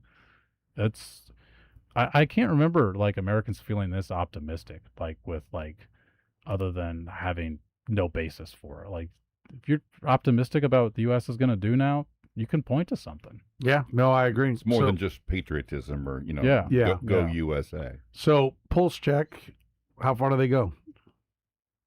I was really nervous that you mispronounced Pulisic. No. I mean, it obviously it totally depends on the draw, but I think at this point, if you're thinking that they could win a couple matches in the knockout stage, I mean, I'm not going to say you're crazy. I had them going to the 8. I mean, that'd be a good tournament for the U.S. That'd be a great tournament. I mean, Kyle's got them going to the 4. No, it doesn't. Yes, he does. Like, you believe that's where they're going? Well, we do a little competition with our There Can Be Only One. And when did you do it? Some of it's like, well, everybody's on the 16, Petro's on the 8, so I'll take the 4. When did you fill it out? Last Thursday. It was last week, yeah. And it was. Well, had they won yet? Yeah, no, they hadn't won yet. It was before the match. Yeah, it was before the match. I went 8, he went 4, and everybody else went 16. To be clear, it was a total shot in the dark. And you go and tell the MLS commissioner. He probably thinks I'm an idiot. So how far you got him going? Well, I'll say that he was commissioner-esque. I just hope they go as far as they can go. I don't know. I go, well, I got him going to the 8. And Kyle over there's got him going to the 4. And the guy goes, what? Your producer's a dumbass. He didn't say that. Does he watch soccer? The old hydration break. Man, it'd be a hell of a thing for soccer in this country if the U.S. is in a semifinal. Like that would have a real lasting effect. What would the effect be? What happens if they? I don't think they're getting bounced out of pool play now. In fact, I think they're almost. Yeah, it'd be I mean, God, that'd be devastating based on that result, and given the fact that 8 third-place teams make it on as well. I mean, look, there was a major boost from 14. You know, the year that they played in Brazil and Beasler and Zusi were on the team. Like, not that Sporting Park at that time didn't have good energy, but the energy after those matches was great, and MLS saw it in viewership and in ticket sales as well. Like, and MLS now, and I think even those guys that played in it in 14 would have to acknowledge, is a better product than it was 12 years ago. So if you can draw, it's a better product, in, but none of the American players really play in the MLS, do they? I don't know if, yeah, I mean some of them do, but I don't know if that's like necessarily the requirement. I think it's just like all the big guys are over in European leagues, aren't they? A heavy percentage of the team, yeah, is in Europe. But I actually think, I mean, I think that that's I'm what just saying. I think that hopefully it's like, oh, I enjoyed this soccer, I'm going to watch some more soccer. But if it's like, oh, Josie Altidore, oh, those guys all, Matt Beasler, they were all playing in the MLS. They were, and I wonder if I wonder what hockey would say, for example, this year after the U.S. won the Olympics, if it's just New Jersey that had Hughes and is getting the boost after he scored the game-winning goal, because he did. I mean, the ovations that he got were terrific over the next time he was hockey ratings there. were up 89%. See, that's what I was going to say. But like, I think part of that could be from I definitely think what they felt. So there's no reason to believe that, given this is a World Cup and they're the underdogs, and Americans love the underdogs. But the difference is, you just said those American players came back and played for. But my point is, I wonder if it's just the cities where they had that representation, or if the other cities saw the same effect from it, even though they didn't. Their team might have not had somebody that was actually on that team. I think I saw. I don't know if it was for the opening night on Thursday or if it was for Friday when the Americans played. But Kansas City was the 4th highest rated. I saw that they were first. Yeah, St. Louis is 5th, I think. And on which night or total so I thought far? it was the U.S. I thought it was the U.S. match that they were yeah. first. We were first? Yeah, I think rated? so, yeah. That makes sense. We're not going to the mountains. We're not going to the beach. I think it was like... That's what everybody always says. Oh, Yeah, the here it mountains, is. don't have any beach. Number 1 market for USA Paraguay on Fox was KC at a 9.2 rating and 29 share. It killed number 2, didn't it? 8.6. Not. What was the share? The share is more important. 29. For second. For KC. Oh, for second. No, it didn't have the share for Boston. Boston was second. San Diego, Dallas, and then St. Louis. Actually, Dallas and St. Louis tied for 4th on the rating at 7.3. I'd be interested. They didn't say what the share was. The share is probably proportionate, but for people who don't know, ratings is the percentage of people who have TVs, and the share is the percentage of people watching who have the TV on. Yeah. So that's what the difference between a rating and a share. Kyle just looked at me. Is that your first time hearing that? Kyle just went, huh? Okay. Learn something new every day, huh? There you go. What do you know? We'll take a break. More with Sam McDowell, Kansas City Star columnist, joins us here in the program. He's brought to you by our friends at All Weather Decks, Kansas City's best when it comes to building your outdoor living spaces. You can get the process going right now just by going to their website. Go to allweatherdex.net. Get a free estimate started right there. 24-time winner of the Angie Super Service Award. They're only 6 or 7 weeks away from starting your project. Go to allweatherdex.net and relax. The program with Soren Petro. Weekdays from 2 to 6 on Sports Radio 810 WHB. It's great sports time right now. We got the College World Series going on. If you're like me, you're still watching the Kansas City Royals baseball, and we've got the World Cup happening. Plus, you never know what kind of goofy sporting event I might want to watch. I love it. Applause Custom Sight and Sound. Built what I like to call my football theater. Football is where it really shines, where I can put the Sunday ticket on, have 5 games all on one wall. You can set it up with 3 games as well. However you want, Applause Custom Sight and Sound can build it. They build in-home theaters, and they build it better than anybody else. Great big old theater like you got your own movie. Well, yep, you can do that as well. In-wall speakers, surround sound, making you feel like you're right there in it. Yes, Applause Custom Sight and Sound does that. All right, you can do it. And wire it all up to be controlled from your smartphone. That's right. Right now on my phone, if I wanted to, I can turn the TV on, the lights on, the security, the surveillance on. It's all wired in. It's true smart home technology, and Applause Custom Sight and Sound has been installing it for more than 20 years. On the cutting edge of technology, absolutely. Customer service, they're fantastic at that as well. And the craftsmanship, nobody's better. no wires exposed, everything installed perfectly, everything working perfectly. And they build it right the first time. That's why if you want to add on, which you usually do, if you're like me, oh, yeah, let's do that. You know what? We could use a TV there. Let's add some speakers out on the patio. They can do it, and they can do it easily and cost-effective. It took us basically one day to add on the security and the surveillance, and it wasn't a big expense because we built the system right the first time. So call Applause Custom Sight and Sound. If you want an in-home theater, if you need some, smart home technology, smart office technology. That's right, more and more, they're doing it for offices as well. Rocket Fast Wi-Fi, integrating everybody. Call Applause Custom Sight and Sound, 913-498-1183. Find them on the web at applausetheater.com. The biggest matches are won with preparation, teamwork, and a strong defense, and business is no different. Choice Solutions delivers managed IT services and cybersecurity that keep businesses secure and ready for anything. From preventing cyber threats to keeping your systems running smoothly, their experts work behind the scenes so you can focus on winning in 2026. Stay ahead of the competition and make the championship choice today at choicesolutions.com. That's choicesolutions.com. The new steak and cheese melt is here at Firehouse Subs, made with flame-seared prime rib, loaded with caramelized onions and peppers, topped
All right, the Twin Peaks, end of the hour answer. Who was the first player to have a 90 stolen base season for the Montreal Expos? You got this pretty quickly.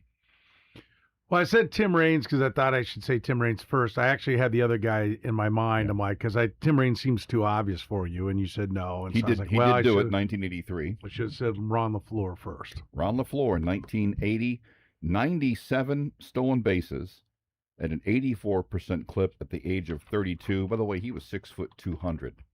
That dude was a beast.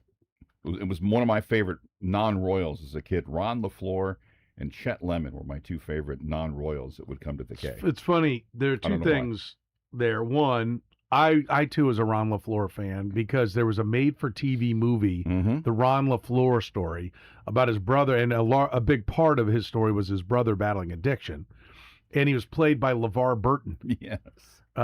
Which was great. And Yep. so I was a Ron LaFleur fan after that.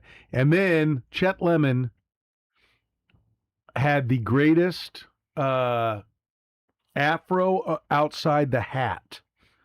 Like perfect. Him and Oscar Gamble. Yeah, just perfect. And I don't know how he did it. It was just perfect. And I was Yep. always like, that is awesome. Plus, that is cool. just what a cool name, Chet Lemon. Chet And for Lemon. the longest time, maybe 20 years, he was the only player to hit a home run into the little left center field part of the Yeah, waterfall. the little bitty fountain Before they part. did it, he was the only one to hit one in the upper tank in left center. Chet Lemon. Chet Lemon. You remember Chet Lemon? He was with the White Sox. Sam? I mean, I don't remember like watching him play, but I know. How about Ron LaFleur? Had you ever heard of Ron LaFleur Heard of before him, yeah. today? Okay. Yes. He's a He's good player. also one of 3 players to have 70 steals for the Detroit Tigers. Yes, he started with the Tigers and then went to the Yep, Expos, yep. right? It was him, Ty Cobb, and Brian Hunter. Or Yeah, Hunter. He had Brian L. like Hunter. 74 steals for them in 97. Brian L. Hunter was what he did. Like, there was a day where there was Ricky Henderson, Tim Raines, Willie Wilson, guys, Vince Coleman, guys who could go out and go 70, 80, 75, 93, like hang these huge stolen base deals. And then it became a guy would do it, and he'd do it once, and he'd never sniff it again. Mhm. Brian L. Hunter, Tom Goodwin, Yeah. who are some of the other ones? Hell, Even Eric Davis didn't have well, had that 30, yeah, 70 year, he still was good. He kind of morphed to more of a power guy, but Yeah. Even Estuary Ruiz Mhm. had a big one a couple years ago. Here's the deal: if you're in fantasy baseball, if you've never played it and you play it, and a guy had a big steal year last year, don't go for him because he's gonna suck. Yeah, You're going he to had- draft him too high or pay too much in an auction, and he's not going to steal squat. He had 67. Pay for Bobby Witt Jr. He had 67 in 2023, Ruiz, and he's had 21 in 3 seasons since 2.5 seasons since. Yeah. Guess whose team he's been on since? This guy. Pretty good idea. Pretty good idea. Hadn't worked out. Hadn't worked out the way I was hoping. Not playing has not helped him. No. Sam McDowell is with us here in the program, brought to you by our friends at All Weather Decks, Kansas City's best at building your outdoor living spaces. Find them online at allweatherdecks.net. Sam, you want to comment about these here Kansas City Royals for a minute, or do you want me to just move right on to what you think the ramifications will be with Texas Tech? Yeah, I mean, I think the Royals are. I'm more interested in Texas Tech, to be honest, but I think that actually speaks to where the Royals are right now. Do you think that they will wave the white flag now? Well, I think the player has forced them to it. Like, but there is nothing that like Texas Tech can't absolve themselves from the situation because the player has absolved himself from Oh, it. you're on Tech. I was talking about the Royals waving the Okay. white flag. Okay, I thought you were saying was Texas Tech. Oh, still Texas gonna... Tech is an embarrassment. Yeah, I was going to say they can't. Well, let's like, go with Texas Tech there. Let's yeah, I stay was going with to say that. the player has absolved himself from this situation. But like to me, the stink should stay on Texas Tech for it. And in what ways, I don't know how that manifests, but you know, there's certainly teams that could choose not to schedule them at a conference and that sort of thing. I mean, like Texas Tech, remember before the year was complaining about Texas not scheduling them because Steve Sarkisian had said, something about their schedule, and they were like, okay, well, play us. We want to play. If I'm texting, I'm like, no, thanks. I mean, there's certainly ways that I think, were more small jabs than haymakers that you could still make them feel it. I always felt that this was going to be the ultimate outcome, that it wasn't going to play. We've kicked it around for a week or so, and I'm like, because I don't think the Big 12 could stop. There's no way that the Big 12 could quit the fight. And I said yesterday, before this came down, I said, because we were talking about, because there was whatever other new thing, like it was the gift that kept on giving for sports talk radio, to be honest with you, because they were dumb enough to keep opening their mouth, which sent another 24-hour news cycle out there. And, I said, I like the four dudes sitting at the table. So, that was unbelievable. It's just like, I was absolutely convinced when I started that it was AI. I could not believe that was an actual PR decision that was made. Does that tell you how stupid our universities are? Yeah, it actually, I think it speaks to how dumb they think we are, though. It's like, who do you think you're convincing with this? Well, I that's interesting. That you could view it that way, but how about this? Try this one on. It shows just how much, in any situation, whatever group you're a part of, how much you can tell your group anything you want if it's just our group is good, our group is right. Like telling Texas Tech fans they were speaking to the people they already had. Yeah. With no mindset to the fact that the problem lies with the people you don't have. Yeah. And the people you have are fanatics. Yeah, most of them want to win. I do think there is a percentage of them that were. They're a cult, for lack of a better term. Like a fan base is almost a cult-like group. So they could say anything as long as it was, we're right and we're good and this is the good thing. And wrapping themselves in how we're the only one that cares about the kids and all this. And it was a shovel that they just kept digging themselves deeper and deeper with everybody who wasn't one of their sycophants. Yeah. But I think you still lose a percentage of them. And again, I mean, this translates beyond sports to many aspects of life, to where I do think that a high percentage of the people is exactly what you talk about. They've already made up their minds. They know that having Sorsby on their team is going to help them win. That's the objective. Don't care about the means. Justify it however you want. I'll go along with your message. I'll even repeat your message for you. But I do think you lose the credibility of the percentage of your fans who are open-minded, who can think for themselves, and who you can't tell what to think. And that's when I watched that, I couldn't even make it through that whole video. But when I watched when I watched the start of it, I'm like, who is not on your side is going to watch this film? But I hadn't thought of that. Yes, now I see it. Right. Like, the old what's TL, the point? The old TLDR. I posted TLDW. Too long didn't watch. Too long not watching. And then the best was the one that said, too long not watching or listening or reading or whatever it is. Too long not watching. I'm very happy for you, or I'm sorry that happened to you. Whichever applies. Whichever. And I was just thinking about it even more last night that we want to make sure this kid gets well and he's taken care of. Well, then let him go to the school, but he can't play football. There's got to be some way that they dressed it up with the fact that they were doing this because they cared about Brendan Sorsby, when everyone knew that it was absolute bull. You think Patrick Mahomes weighed in on it? You think he called down there and said, "What are you doing"? I don't know. I guess I would say I had the same thought. Because that he is a big part of their brand. I mean, his logo's on the field. His logo was literally on the letter that they were sending out to fans. And if I'm Patrick Mahomes, I'm thinking, man, is this what I want myself attached to? And I think the answer is no. I mean, I talked about it in the terms, earlier of the fact that, listen, I understand people didn't like it when Michael Jordan said Republicans buy shoes too, but he didn't endorse either person in that election. He just wouldn't endorse the African-American candidate that people wanted, and that upset some of them, but it definitely didn't upset Republicans that he didn't do it.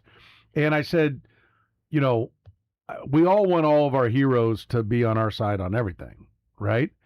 But and I'm not saying what's right or wrong, but Patrick Mahomes has not been afraid to step in on a cause. He was the guy that on the NFL video that they had on commercials that not only was on it, but said Black Lives Matter. Right, so he has been willing to step in when he thinks something is important. And maybe he will say something of note whenever we get a chance to talk to him again. Or he'll fire it up with his own PR people. I doubt that.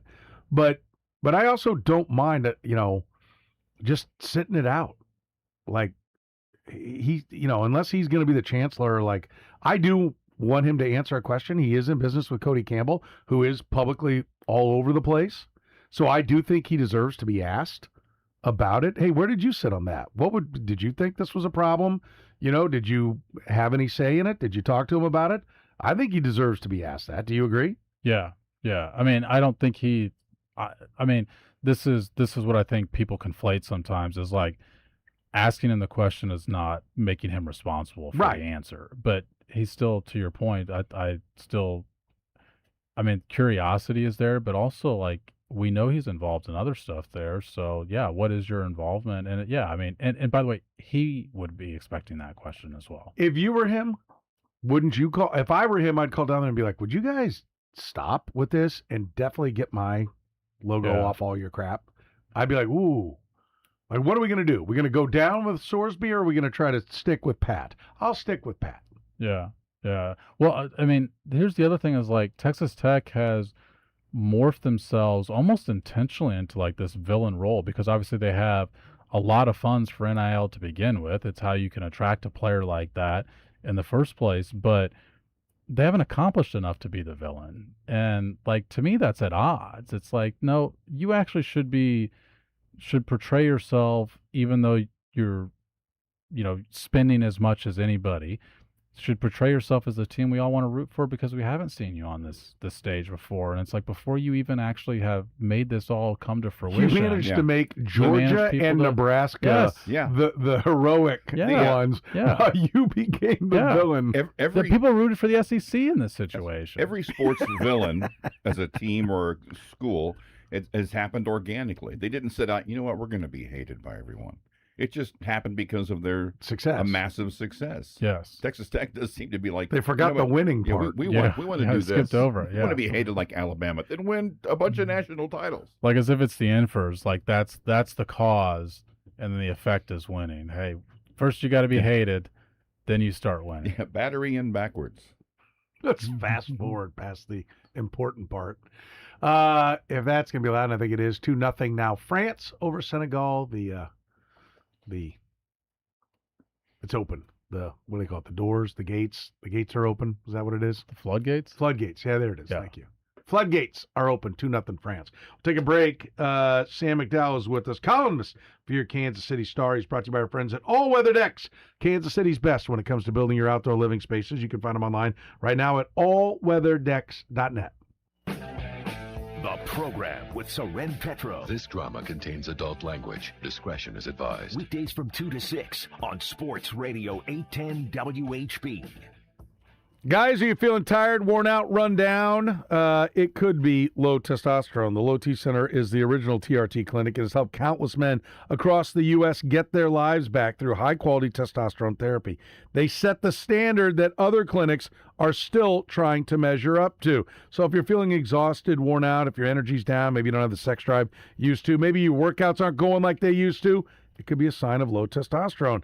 Maybe you just don't feel like yourself anymore. About 1 in 4 men over the age of 40 have low testosterone. And a lot of times you don't recognize the symptoms because they happen gradually. So it's just over time you don't realize how much less energy you have, right? If you've got maybe it's just work or stress, or maybe it's low T. The Low T Center provides they specialize in hormone, health, and testosterone replacement therapy. They use lab work, symptoms, health history, and personal goals. They create a treatment plan that's unique to you. No two men are alike. Why would your treatment be just like the guy next to you?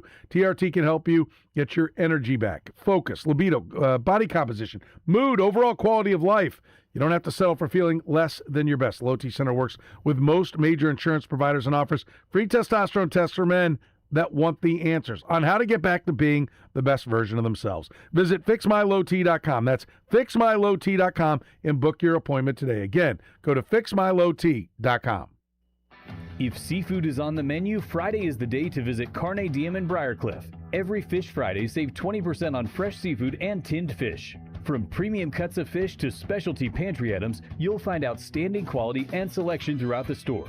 And while you're shopping, don't forget to browse Carne Diem's locally sourced meats, artisan cheeses, fresh breads, wines, and prepared foods. It's everything you need to create an unforgettable meal, all under one roof. Carne Diem, meet the day.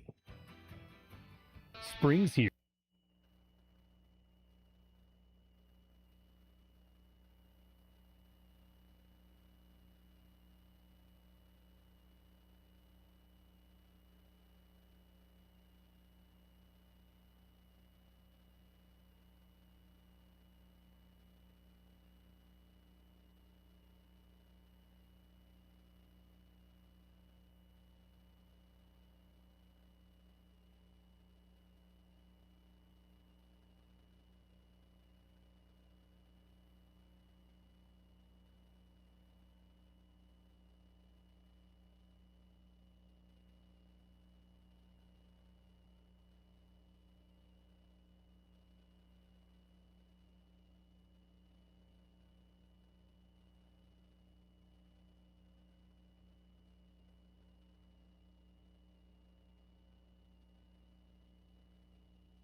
All right, welcome back here in the program here on Sports Radio 810 WHB. Petro Seabolt Collier with you as Sam McDowell is with us, brought to you by our friends at All Weather Decks. Kansas City's best when it comes to building your outdoor living spaces. Go to allweatherdecks.net and relax. You can get a free estimate started right there. See photos of finished projects. Great place. All the awards they've won, and they've won a ton of them. They're at allweatherdecks.net. Sam, then real quick on the Royals. Do you see them starting to ship some pieces out? I know the question immediately becomes, well, what do you have that you can trade? Well, I know you're not going to trade Bobby Witt. They've got pieces they could trade. I think so too. And I even think that they should be open to. Teams just don't make these kind of deals, but they don't fit, right? They're not. I'm not going to declare it the MJ Melendez moment, but they do have a first baseman playing right field, and they also had him play right field yesterday so that their catcher could play first. They have two catchers. They have two first basemen. They really have two shortstops. One of them plays third. That happens a lot more often in baseball, that you just move the shortstop over and he's a Gold Glove third baseman. Well, okay. We're fine with that. They don't really have a second baseman, right? Like, how about at some point you start trading some of the surplus to start making some of the pieces fit? I think I do think the Royals will eventually get in a spot where they sell. I don't know that they'll do it on June 16th. But those bigger trades that are more philosophical in the sense of like trying to make your lineup fit together for how it's actually going to look for the future, I think sometimes that makes more sense in the off season. I don't know if you want to be pressed by the deadline in those situations, but I think you should be open. Like, you shouldn't have guys that are off your list. Yeah, I think you're right. I think they end up becoming almost every deal now is a seller and a buyer. Yes. And so if you're like, well, I need a second baseman that can be my second baseman every day. A team that's and he's winning in the big is leagues, like they probably don't have another second baseman to just plug in, so they're not giving him up. So I do agree with that. But it also could be that you take back a double-A second baseman. You know, you take back an A-ball second baseman. Well, but I think this is part of the issue with going through a season like this is you don't want to go through 2 or 3 seasons like this and then have Bobby Witt Jr. suddenly looking at a contract option, an out God, what is opt-out? An opt-out. You don't want him, exercising an opt-out. But don't we all? He's got 4 years. Yeah. And we all expect the opt-out to be exercised. So, like, running in fear of that, you're either going to have to sign him to a new deal or he's going to leave. If he stays on that contract, he sucks. Something went wrong. Yes, but I still think you want the player to be motivated to sign with you again. Sure, and, I agree. And I think in order for that to be the case, I don't think that this year alone is going to change that. But you stack up 2 more like it, and yes, I think that seed gets planted in the player's mind. Okay, but is it? So my point is, I think that affects the timing of the type of player, and I think there'll be more of the guys that are a year away or currently ready in the off season in that sense. I think you should just focus on selling guys that are rental players and getting the best prospects wherever they are back. Yes. If it's all we got to get guys that are near Major League ready, you're really unless it's limiting Major League for a Major League player, in which case I think those make more sense in the offseason. Agreed.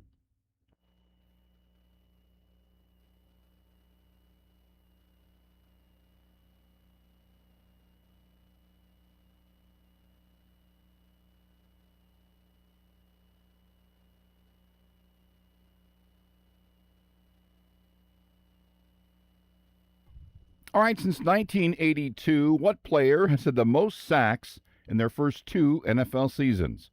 Brought to you by La Feta Delicatessen.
What'd you pay for that hat?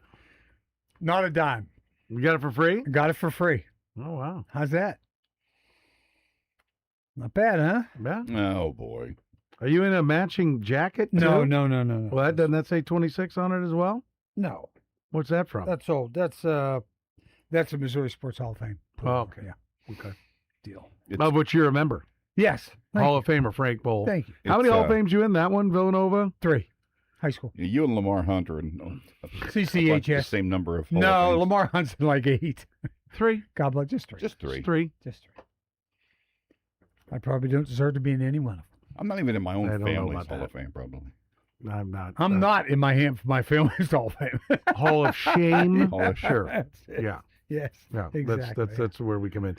How you boys? You excited about tonight? Everybody's I am excited. I'm excited right now watching I am too. France and Senegal. Who's it? Senegal. Senegal. France scored finally midway through the second half. Senegal scored right back, but then that was disallowed. He was offsides. And I was like, okay. France got another one. And you're like, okay, this one's over. Then Senegal does score, makes it 2-1. You're like, okay, they got to sweat for 5 minutes. And then Mbappe with a wonder strike from about 30 yards out. Oh, my God, it was incredible. Blast one to the upper corner. Jake gets his Mbappe goal scored. I heard him talking about one of his that's one of his bets. Well, one of his parlays had Mbappe to score. He had three legs of this. I don't remember. Did he have goals scored too? No. Yeah, I was thinking. There might have been more. I don't want to get wrong, but I know Mbappe for a goal was one of his. That's awesome. So he got that in there. I don't know if he got the other parts of it, but it's a fun way to really enjoy them as well. Yeah, enjoy the games. You can bet on them, and it's something we don't normally bet on, and you have to look at the teams and go, who are these guys? Yeah, there's nothing like having no idea what's going on and throwing some money behind it. That's it. It's always good. Hey, you're always throwing it away anyway. Yeah. What difference does it make? Might as well enjoy it while you're doing it. Stock market thing. I'm going to give it a whirl. Who's this Mbappe guy? Help? Who needs help? Is Mbappe good? Hold on. Who is it? Bape or is it Mbappe? Yeah. Masai? No, I think it's great. I always enjoy the World Cup. It's so much easier to enjoy when it's on your time. Right. I really don't. Do you watch the Premier League and all those during the year? I do. I do as it fits my schedule. Like I picked up Chelsea. I may have to abandon Chelsea here at some point, but I picked up Chelsea as my Premier League team. I kind of follow Dortmund, and I definitely follow Leverkusen because my buddy's a Leverkusen fan in the German league. So I follow those two teams. Dortmund, Spiker's a Dortmund fan, so I follow Dortmund because I know Joe at Easton Roofing is a big Dortmund fan. And so, yeah, I watch those matches when it fits. Okay. But I'm not like, set the alarm. Got to get up for Chelsea. 3 in the morning. Because Chelsea is just like 5th every year. And with that name, you're thinking, well, they're one of the top teams, right? Well, they are one of the they're one of the teams like when they were going to break away and do that Champions. I don't know what they were going to call it, but they were going to have Barcelona and Madrid and the big Italian club. I forget its name. Dortmund from Germany, Bayern Munich, PSG. And out of then a handful of the EPLs, and it was definitely one of them. It was Chelsea and Arsenal and Man City, Man U. They didn't do that though, so No. they decided not to do that. No, they did. Yeah, because all their fans are like, "We're not watching. You play in this league. That's it." Which I think is pretty interesting. Yeah. Yeah, because you're like, "Oh, that sounds like perfect." No, it sounds great. You're playing all the greatest teams in the world. Yes, the on greatest club that teams in the side of world. the Atlantic. Anyway. No, the greatest club teams in the world. Yeah. Period. Are there? They're all the greatest club teams in the world are in Europe. And like, has a club team won the what's the club World Cup called? Just the Club World Cup. Yeah, okay, there it is. Get on a mic. Get on a mic. We got the kid here. Who's smarter than all of us? Thunderdome. No, he knows soccer, forward and backwards. Yeah. Right. And so I'm getting nods and yeahs and shaking me off, and I'm just Yeah. Tell Kyle. I'm just where's regurgitating Kyle what Kyle had to take a dump. All of a sudden, he abandoned his post. Who knows where Kyle is right now? And so, and Kyle's supposed to be training in the board. Of course. You'd start with, here's the mic. Right. We haven't gotten that far. Oh, no. How long's he been here? Wow. Months. Well, he said, we asked, when was the last time he did this? He goes, a couple months ago. Yeah. So he's not new. Yeah. That's Kyle's fault. But I don't think he has anybody. his own interns now. None of the club teams. You remember, this is kind of like AI or binary 1-0 true false yes no's with him. So I got to ask it that way since he can't get to a mic. Right. A non-European team never wins that, right? It's always one of the European clubs that wins that. Because what did we just have? The final this last time was PSG, France, and beat Argentina. No, it's a club. Just sit this one out. Let me talk to Thunderdome. Okay. PSG against, was it Man City? He's like, tell him to come in here. here. It's Bayern Munich. Tell him to come in here and use my mic. Come in here. Come on in here. Use my mic. Yeah. Because I was just watching it the other day. It went to extra time. Oh, it was Chelsea. Oh, it was. Okay, that's why I was watching it. So you get to the mic. That explains. So it's PSG and Chelsea. Correct. And has a European team, a non-European team, ever won that? I'd have to look it up to make sure, but not really, not right? Really, no. It's always all the European teams. Yeah. Okay. Just want to make sure. All right. Thank you. You return to your post. Kyle hustled down out of the can, and he's back. He had toilet paper running on his back of his pants. Yeah. Whatever works. Whatever works. But no, I think it's great. I love, listen, the pandemic sucked, but when we had NBA and NHL playoffs going on during the day, like right now to have matches going on and everything, I actually, wish it would start even earlier. Yeah. There's usually one that starts at 11. But I would, And then they have 3 a day, and it's every day. 4 sometimes. Yeah, because they have so many. They have so many teams. There's so many teams playing. It's just crazy. Well, I have listen. I get it that it's 4 today. Yeah. I get it if somebody said, well, it's watered down. But I mean, France just went 0-0 to like. Well, look at who's that? Cape Verde. they had Spain to a draw. Yeah. Come on. Yeah. I mean, it was 0-0. The first goal came at the 66th minute. Yeah, that's playing. These games aren't 7-1 or 6-1 or 8-1 or 8-2. There's been one 7-1. There's one 7-1, but everybody thought a lot of these early games would be like the number 1 versus 16 in the NCAA tournament. Yeah. Although Brazil has won that 4 times. The what club? I'm just seeing Corinthians. Okay. So they have one that can Corinthians compete in that level. 2012 and also won in 2000. Sao Paulo won in 05 and Internacional won in 06. Okay. But otherwise, all Euros, but nothing, right? Yeah, but nothing since then. Yeah. But so, yeah, I mean, I think if the matches are competitive, and I they think, have been. And I don't even think they have. Even the I know. The USA is one of the ones saying. that we would never think. They're being competitive. Somebody. If they're competitive, there's no argument to bitch about. There's nothing to complain about, and they are being that. But my point is, even if they're not competitive, like we're just getting they matched up all the teams that have a fighting chance as much as they could in the opener to get some momentum, and then all of a sudden, when everybody plays the week of playing game 2, which will start on Thursday, and then we get 5-1, 4-1, 6-1. 3-0, 4-0. Like if that happens, I still don't think it's that bad because there are plenty of ass kickings in the Olympics. Oh yeah, and we all still like the Olympics. Yeah. As long as we get plenty of good games, there's plenty of ass kickings in the NCAA tournament. Oh yeah, not every 16 makes the one sweat. No, right? And yet we still have and yet we still get that upset every so often. The 16 over. And I think that's what we get in soccer. I mean, Argentina lost its first match last year, and then went on to win the cup. So. I do think that we can. I think the more teams is going to be fine. Yeah, and I'm all for it since it's here too. Yeah, so. I don't think that's going to end up. Now, like I said, maybe the soccer purists, which I really enjoy soccer. I can't call myself a purist, but I hear you but just make sure you're not bitching just because I don't like change. Yeah, change. They change. Are you really? Are you? Where are the peas? On my 4:00 buffet, the peas go in the first slot. Is that really? I mix them with my mashed potatoes. Yeah, make sure you're not just. It's not just I'm they bitching. They need to be mushed. Yeah, make sure you have a reason other than they changed something. Well, maybe it's better. Yeah, right. Maybe it will be better. Yeah, we're not. Give it some time. The horse and buggy was changed out. Yeah. It's been effective. It's okay to be on board with the car. Wright Brothers plane wasn't going to the moon. Yeah. Okay, so just don't worry about it. Are you going to any of the matches? No, I am not. I'm going to go to FanFest. I just don't know when exactly. I'm not sure if I'll go there on a match day. I mean, a match day here. Yeah. You know.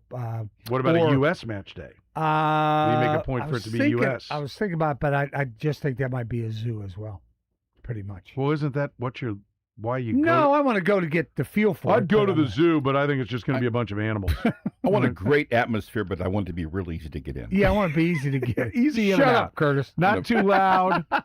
Might I suggest parachuting out of a plane? Oh God! And if don't everything talk can about be, that if everything right can be now. super cheap, Yeah, that'd be great too. I don't want a $17 beer. I'd have one, but Yeah. it's free to get in, so you just have I don't to know. measure all that You stuff. go to fast food places nowadays. I went through a drive-through line. Oh, boy. Can I get a large $3.99? Never mind. Yeah, don't ever get the soda. I am not paying $4 for you to put New 8 million 60 ounces of ice. Yeah, 16 fill the ounces ice to the of top. ice and 16 ounces of soda, and you want me to give you $4? No. 3 I'm swigs, done. and you're Ain't like, You'll cure my little soda problem.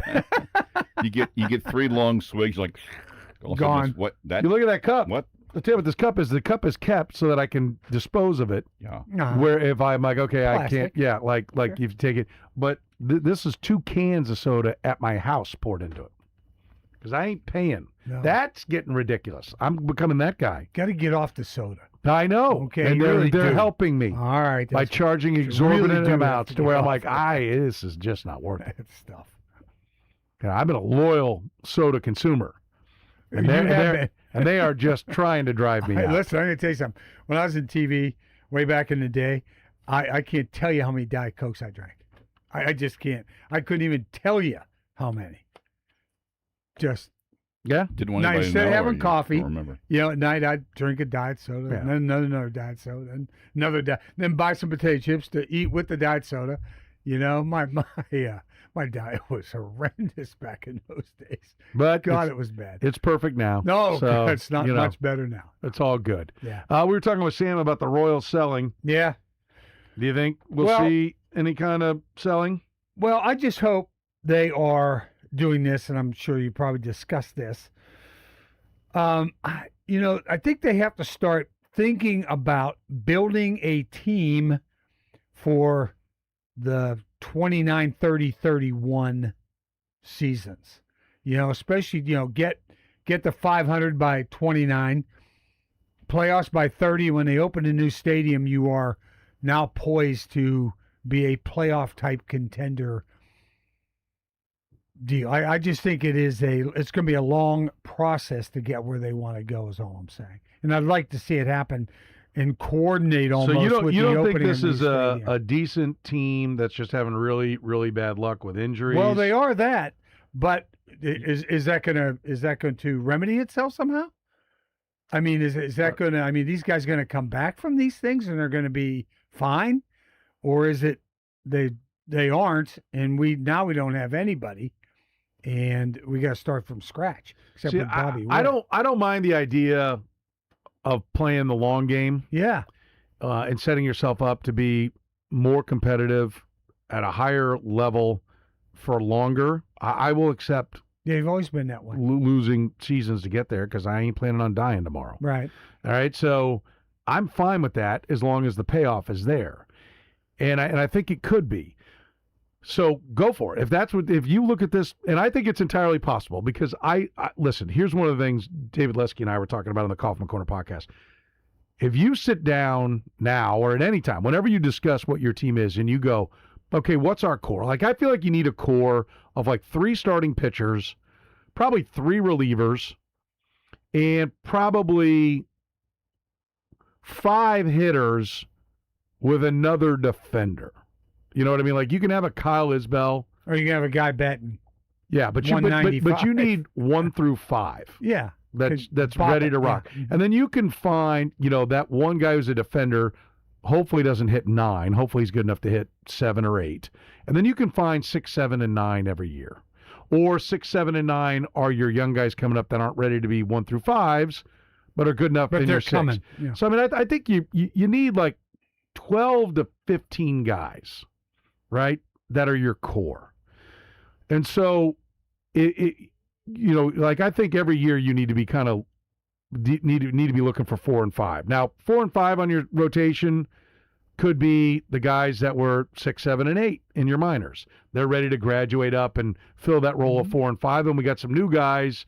At some point we're going to see Shields come up and get to the AAA level. Well, he's ready to be a 6, 7, 8 then. Like if you got to go down and spot start him once because so-and-so is on the family leave act, okay, he can come up and do that, and hopefully he gets a taste of the big leagues. Then he takes that and he goes down and he finishes polishing things up. Yeah. They can be in that range, but he's not a core guy yet, but he could be your core in your core, but he's coming up. Like that's where it needs to get to. Well, none of those guys that are the guys that are good enough to come in at the big league level and hold their own and maybe grow into being more. None of those guys are there right now. They're all down in low A and high A, and Lumpkin just, I think, went up to double A, if I'm not mistaken. That's the only guy that's in double A, right? So, to your point, I think they're a couple years away from where those guys are at that spot. That's 28. So what happens over the next 2 years? Well, over the next 2 years, you're going to lose Chris Bubich, although the fact that he's not healthy may actually set you up for a 1 year, 5+ incentives that can take it to 12. And he stays healthy. Because he's not going to get a qualifying offer. Like that to me is now gone, right? There's no way with him having another setback. Yeah. Now his shoulder's hurting and his elbow. You're not giving $21 million to the guy. So that's gone. Maybe he's back, but you now have to write him off. He is out. That's not an option for next year. He won't be, yeah. Cole Reagans, I'm fine with continuing the course with Cole Reagans, whether you want to make him a starter, want to keep him as a starter, or make him a reliever, but he can no longer be considered part of that core because you can't count on him. Right. So he can't be a core guy. So who are those 3 starters you can count on? I'm about ready to wave the checkered flag on Noah Cameron and say he's one of them. I'm not there yet on Stephen Kolek, but boy, it looks pretty positive. That's pretty positive. And then with Michael Walker and Seth Lugo, I'm okay. So you've out of those 4, I think you've got 3, right? And then one of them, the 4, is still there. And then you can try it with Cole Reagans, or you need, maybe Ryan Bergert's coming back. But then you really need that gets you to 6. So you really need a 7 and 8. I don't see those guys. Now let's go to the hitters. I think you've got a 2-hitter in Bobby Witt. I think you've got a 5-hitter in Vinny, who now we have to admit is always hurt. Yep. Okay. Not good. And I think you've got Michael Garcia, who I'm not convinced is a 1 through 5 hitter yet. He's got one season that looked like he was good enough, but I'm not convinced he was a 1 through 5 hitter. And so Jack Caglione and Carter Jensen could be. Yeah. Like those 2. Michael Massey, I don't think so. I think we're about ready to go. He can be one of those 6, 7, 8, 9 guys. And if he can keep hitting the ball over the wall, but he doesn't really stay healthy either usually. He's probably got an injury stint about to happen.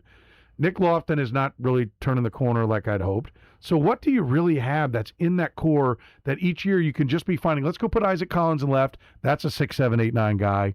Let's go get, let's call up Nick Lofton. That's a 6, 7, 8, 9 guy. That can all work if you have 1 through 5. Yeah, you got to have. But Salvi is awful. Okay, and I love Salvi, but he is awful.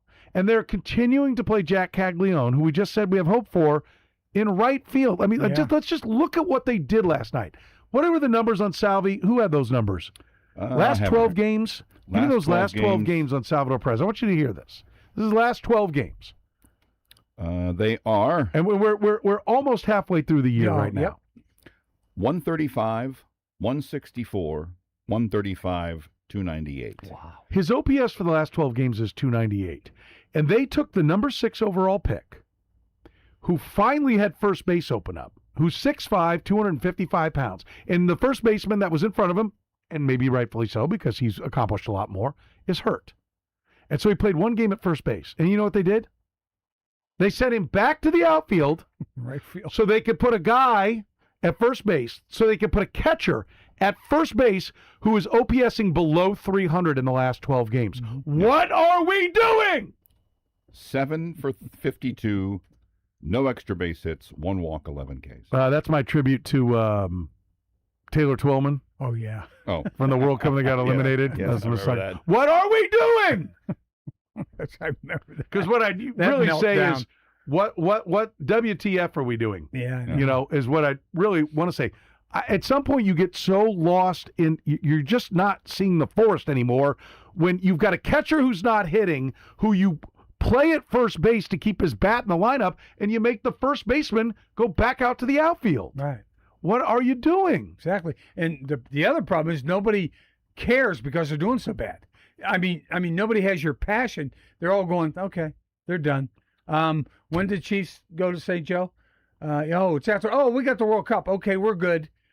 We're good until mid-July, beginning of July. We got lots of stuff going on. This is different because this is an international player who obviously, you know, didn't even play high school ball. He was in the organization at age 16 or whatever, around 16, whatever his birth certificate would have said then, coming out of Miggy Venezuelan? Yeah, he was Venezuelan. Yes. Okay. Yeah. Miguel Cabrera. By the age of 22, the Marlins were done farting around with him in the outfield. And they're like, hey, listen, he's 250 pounds. Yeah. He's playing third. And it was like 10 minutes later, they were done with him at third. Like, get him over to first. Yeah, that's right. Yeah. His first 3 seasons, 284 games in the outfield, 120 in the infield. He did not play another game in the outfield the rest of his career. So from 23 on, no more of the outfield Not one shenanigans. How old's Caglione now? He's 23. To this point, he's put through 2 seasons. He's had 106 games in the outfield, 14 in the infield. Yeah, Miggy came up sooner and was better and all that. And he wasn't as stocky, I don't think, as Caglione is, but he was Miggy? not a small guy. Like he wasn't. Oh, he looks thinner than he did, a lot thinner than he did when he was later. Well, he was a hoss. But I remember him chasing a ball around in the corner. But he was not an outfielder. This? And they went, let's find some. Why are they doing this? Trust me, if you're a fantasy player and you're like, I need eligibility at third.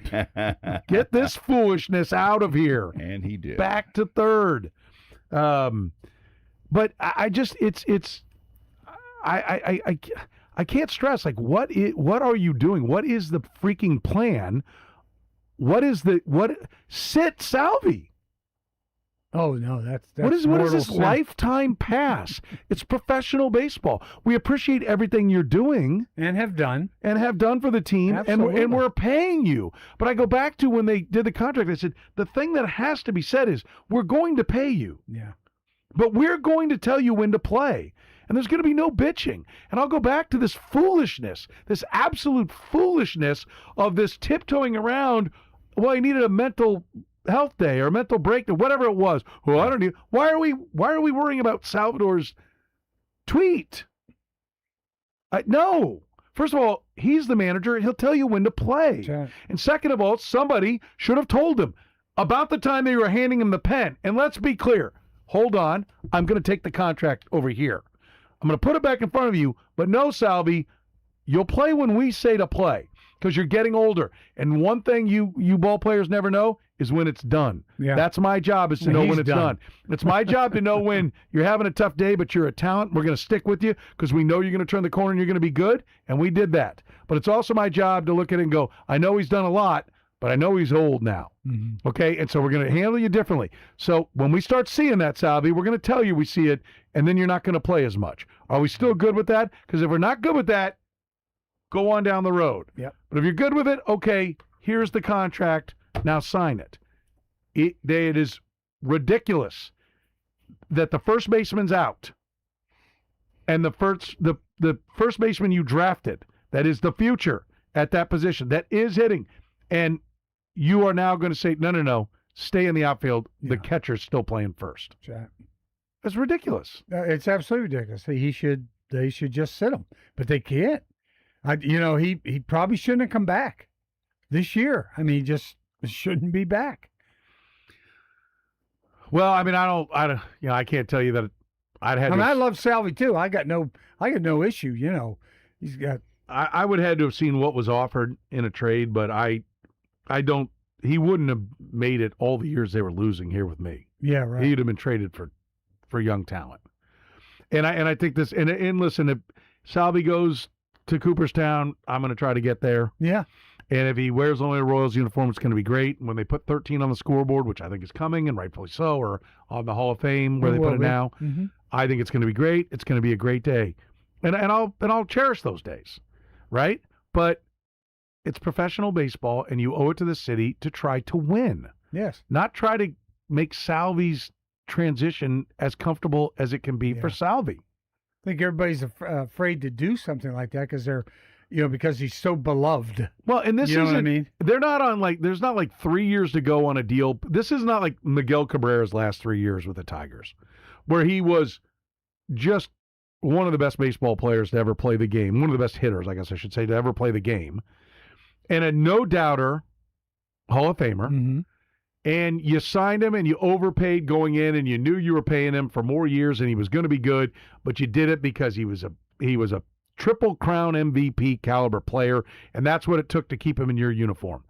Salvador Perez is not in that class. The Deion Sanders, they ought to have the Hall of Famers, but then there's also those of us that are the truly elite. Yeah, right. Which is kind of dumb, but there's some truth Ego. to it too. Yeah.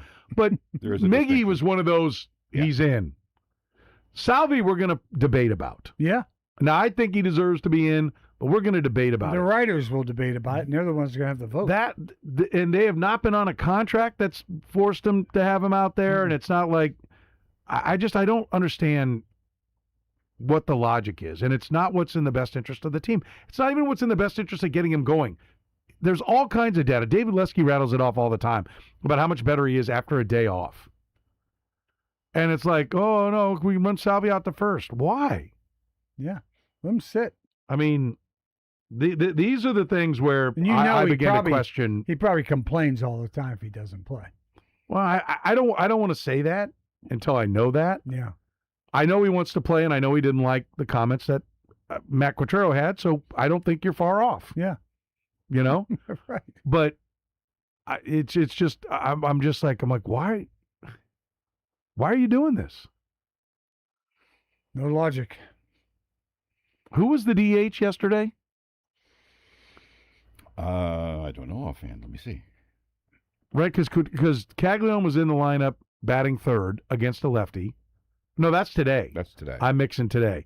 So where's Salvi?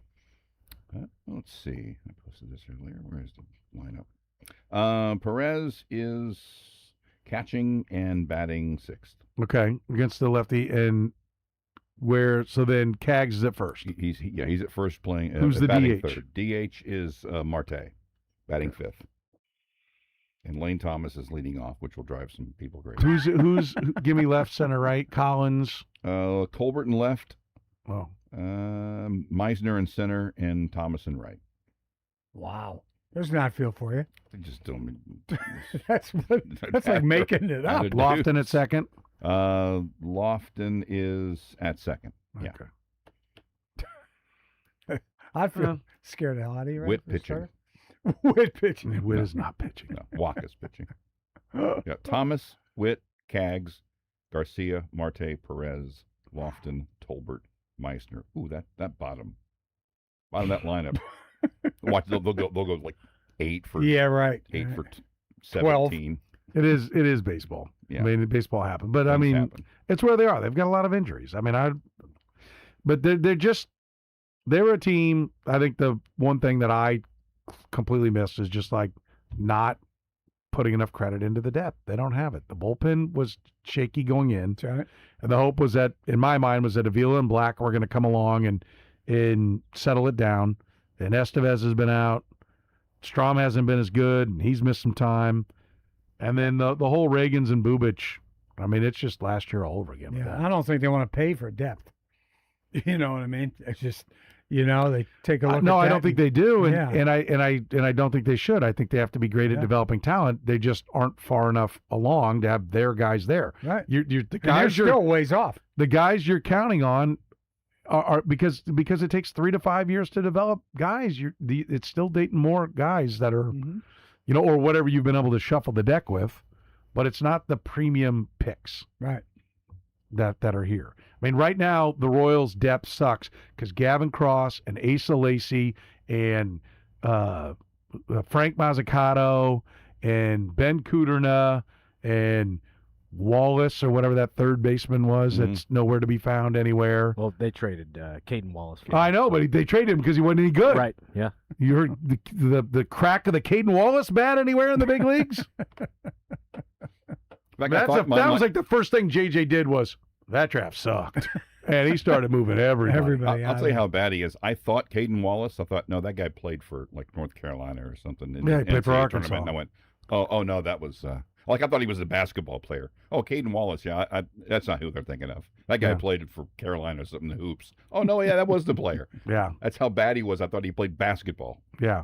Now, hopefully in 2 years, Blake Mitchell is there. You know, David Shields is there. Kendrick Churio is there. Lumpkin is there. You know, the guys that they've taken, couple they've spent some money on some international players that are middle infielders. Hopefully they're coming up into the high A range, and you start to have some depth. Yeah, That's what you you're got to looking for. start getting the fans back involved. I mean, was it Royals TV just went to what, half? What did you say it was, Cal? Well, they're halfway through the year, Frank. The Royals.tv tweeted out yesterday or 2 days ago that it's 50% off for a limited time. We have that limit is the rest of this year. Yeah, No, because it's going time because it's going to go even cheaper. 25%. Yeah, because then it's No. They'll say 50% again. Another 50%. $1 a game. $1 a game.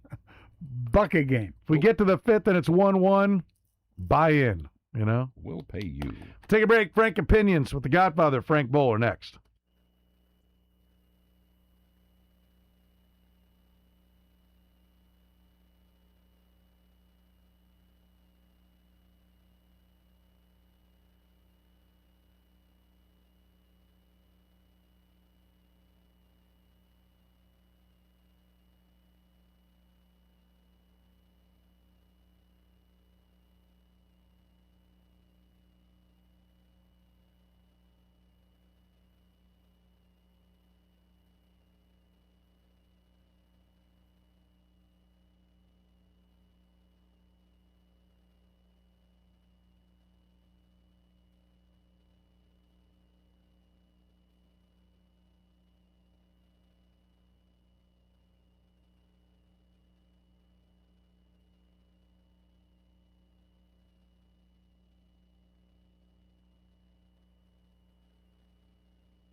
All right, the La Feta Delicatessen, end of the hour answer.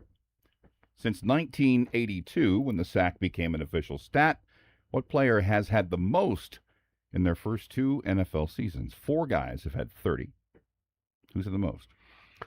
I would be cheating if I answered. Yeah, so would because I. I heard Steven talking about it. And Sam McDowell. Yep. Yep. Alden Smith. Alden Smith. 33 and a half. Others with 30. Reggie White, 31. Von Miller and Derek Thomas. Wow. 30. Wow. That's how good. 3 of the 4, and only one of the 4 is still with us. Yeah. Wow, that's amazing. That is. La Feta Delicatessen is amazing. La Feta Italian Very much. Delicatessen. Get out there. Don't forget, if you're going to have a little watch party, a little get-together, they can do a party tray of their wonderful sandwiches. Their charcuterie boards are great. LaFetaDeli.com. Find them online. See them in person at 143rd and Metcalf. I saw people dining outside today as I drove by. Yeah, At La a Feta. couple tables outside. Yeah, a couple tables outside. Very nice. Good spot. Good spot. If I was heading to the yard tonight, that would be my first stop. Still might be my first stop after I leave work today. Let's get to some frank opinions. Curtis, where do we begin? We begin with college football. Who looks the worst after the Brendan Sorsby affair? Brendan Sorsby, Joey McGuire, Cody Campbell. Oh, wow. I'll say Cody Campbell. Yeah, it's either him or Joey McGuire. Sorsby looks bad enough because of his addiction, but I think this is basically just who's the biggest villain. Yeah. And I think that's going to be the richest guy, and that's going to be Cody Campbell. You said Campbell? Mm-hmm. Number? Let's go. It's 3 choices, right? Mm-hmm. Let's go with 62. Ooh. I'll go 61. 64.3. Good number. It's a very good number. Yeah. I thought with the 3, and then there's actually 2 other villains there. You know, you figured you're going to get a few votes. Yeah. This one from Jerry Harper. Does Brendan Sorsby get drafted? Yes or no? Are you going to do the supplemental draft? I think the answer is no. I'm going to say yes. 56-44. Yes. They're wrong. Why? First of all, he's not that great. No, he isn't. And then why I would you agree. mess with this? Yeah. Well, somebody will burning, take him way down at the end. flaming trash. Yeah. What is it? The flaming trash dump? What is it? Dumpster fire? Why would you mess with this dumpster fire? On wheels. This comes from our friend Sean Foster. Has the Brendan Sorsby fiasco changed your opinion of college football? Yes or no? Oh, it's always been a swamp. Yeah. Yes. No. Yeah. No. 60-40. Nope. What was it like? It's always such a sweet, demure little cherub of an entity. Absolutely. Yeah. Pat it on the shoulder pads and play another game. Does another school try something similar to what Texas Tech tried? Yes or no? No. No. Number? Oh, I'll say 85. Ooh, that's awfully high. But I think it's a good number.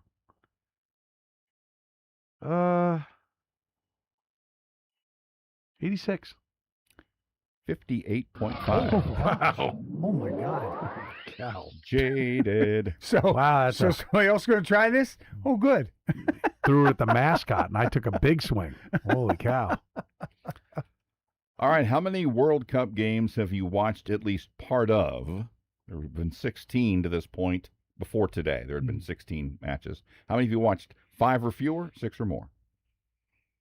I'll say 5 or fewer. Well, I know the way you operate. Like, you don't just put it out there probably and changed it 3 times to try to get it as close as you could. Actually, this time I did not. All right, you nailed it the first time then, huh? I think they saw the U.S., but I think most are probably 5 or fewer. What'd you say? 5 or fewer. Number?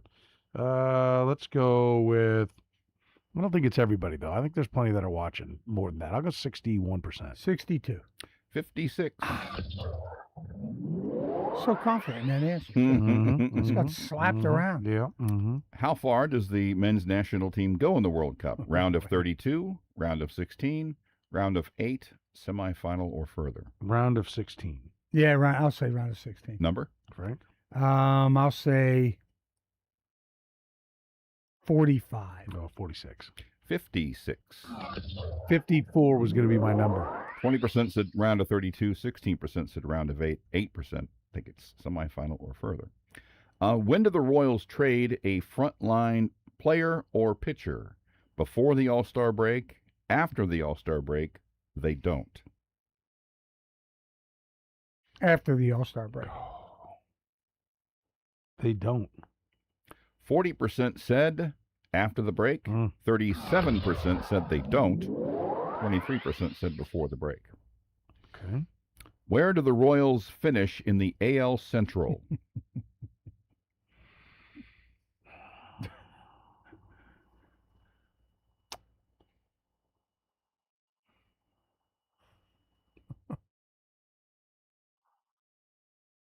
Fifth. I have to agree. Fifth. Number? So 5. Well, how did you have the answers? 'Cause there's only 4. Fifth, fourth, third, or higher. Fifth, fourth, third, or higher? Mm-hmm. Oh, no one went third or higher. No. The way you did it that way, I'll say 80%. Oh my gosh. 79. 47.4. Same number have fifth and fourth, but I gave if you both were on fourth or both were on fifth, you would have gotten it. 47.4. 5% said third or higher. Have fun. If the Royals do trade a frontline player, what will it be? Starting pitcher, relief pitcher, infield, outfield.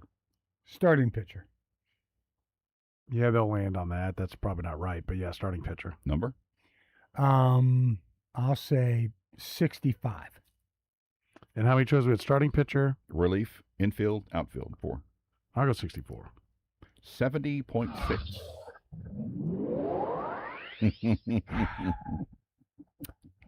Most to blame for the Royals being in last place.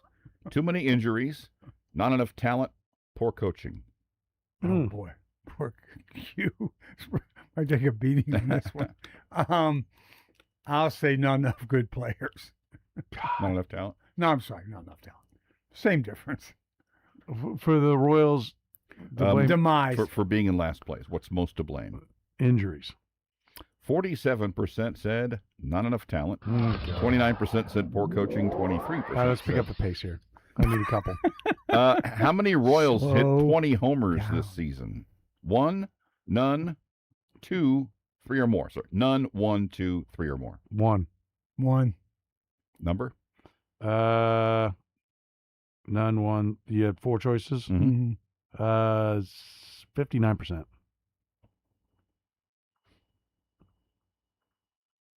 58. No, they all went Bobby. 50%. 50? Oh, Yeah. you got to be kidding me. By the way, Bobby Witt, you dumbasses out there, is going to hit 20 home runs. He's on pace for 19. I don't care. I'm just saying.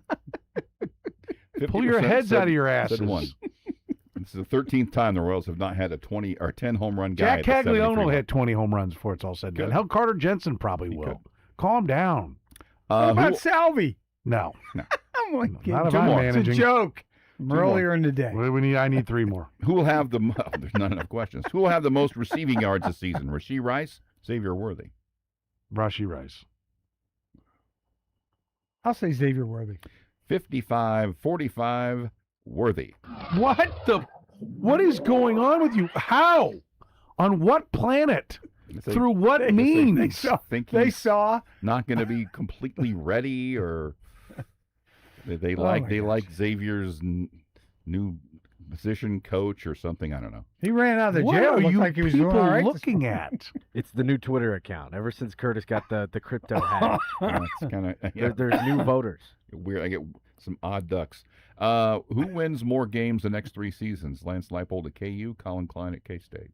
Or Colin Klein. Yeah, Colin Klein. Number? Frank. Is it me? I thought I just gave one. Okay. I'll say. Oh God. I'll say 70. He's the unknown. 71. 75. Ooh, nice. That's it. That's it. All right. Do. Where are we at now? All right, the overall record 10-10-3 in the aggregate. Frank 139, Seren 129. Oh God. How many times a week do you say the word aggregate not on this show? 0. Never. Zeros. Once a week. What percentage of the definition do you truly understand of the word aggregate? We got to go to break.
All right, Frank. What in the world? What do you got for me? All right, buddy. When did Father's Day originate? Not when it was declared a national holiday, but when did it originate? When did it originate? Originate. Well, 1971. 1908 after West Virginia mining disaster. Okay. Okay.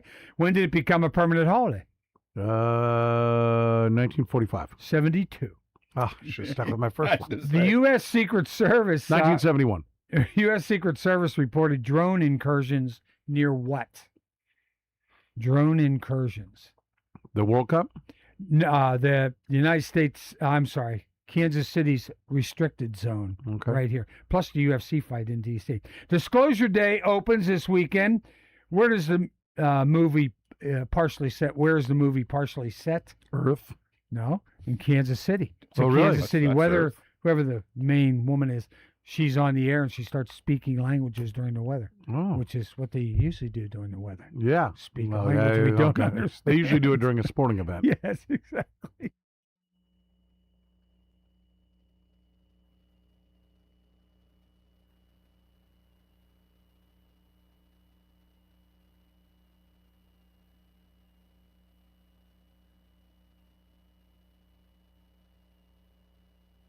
Just checking here. Yep, Casey, part of Earth.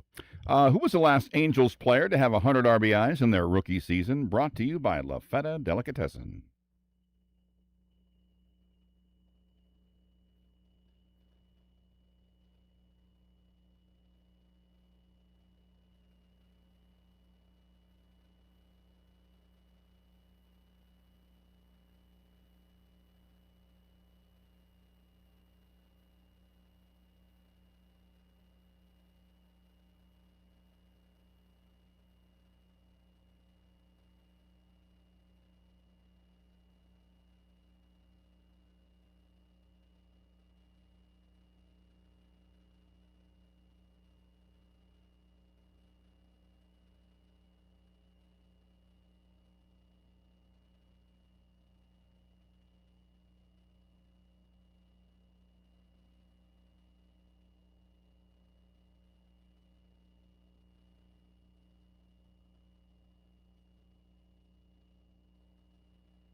Fourth quarter of the program begins right now as we finish strong here on a beautiful Tuesday where the World Cup will be taking place in your city. Yes.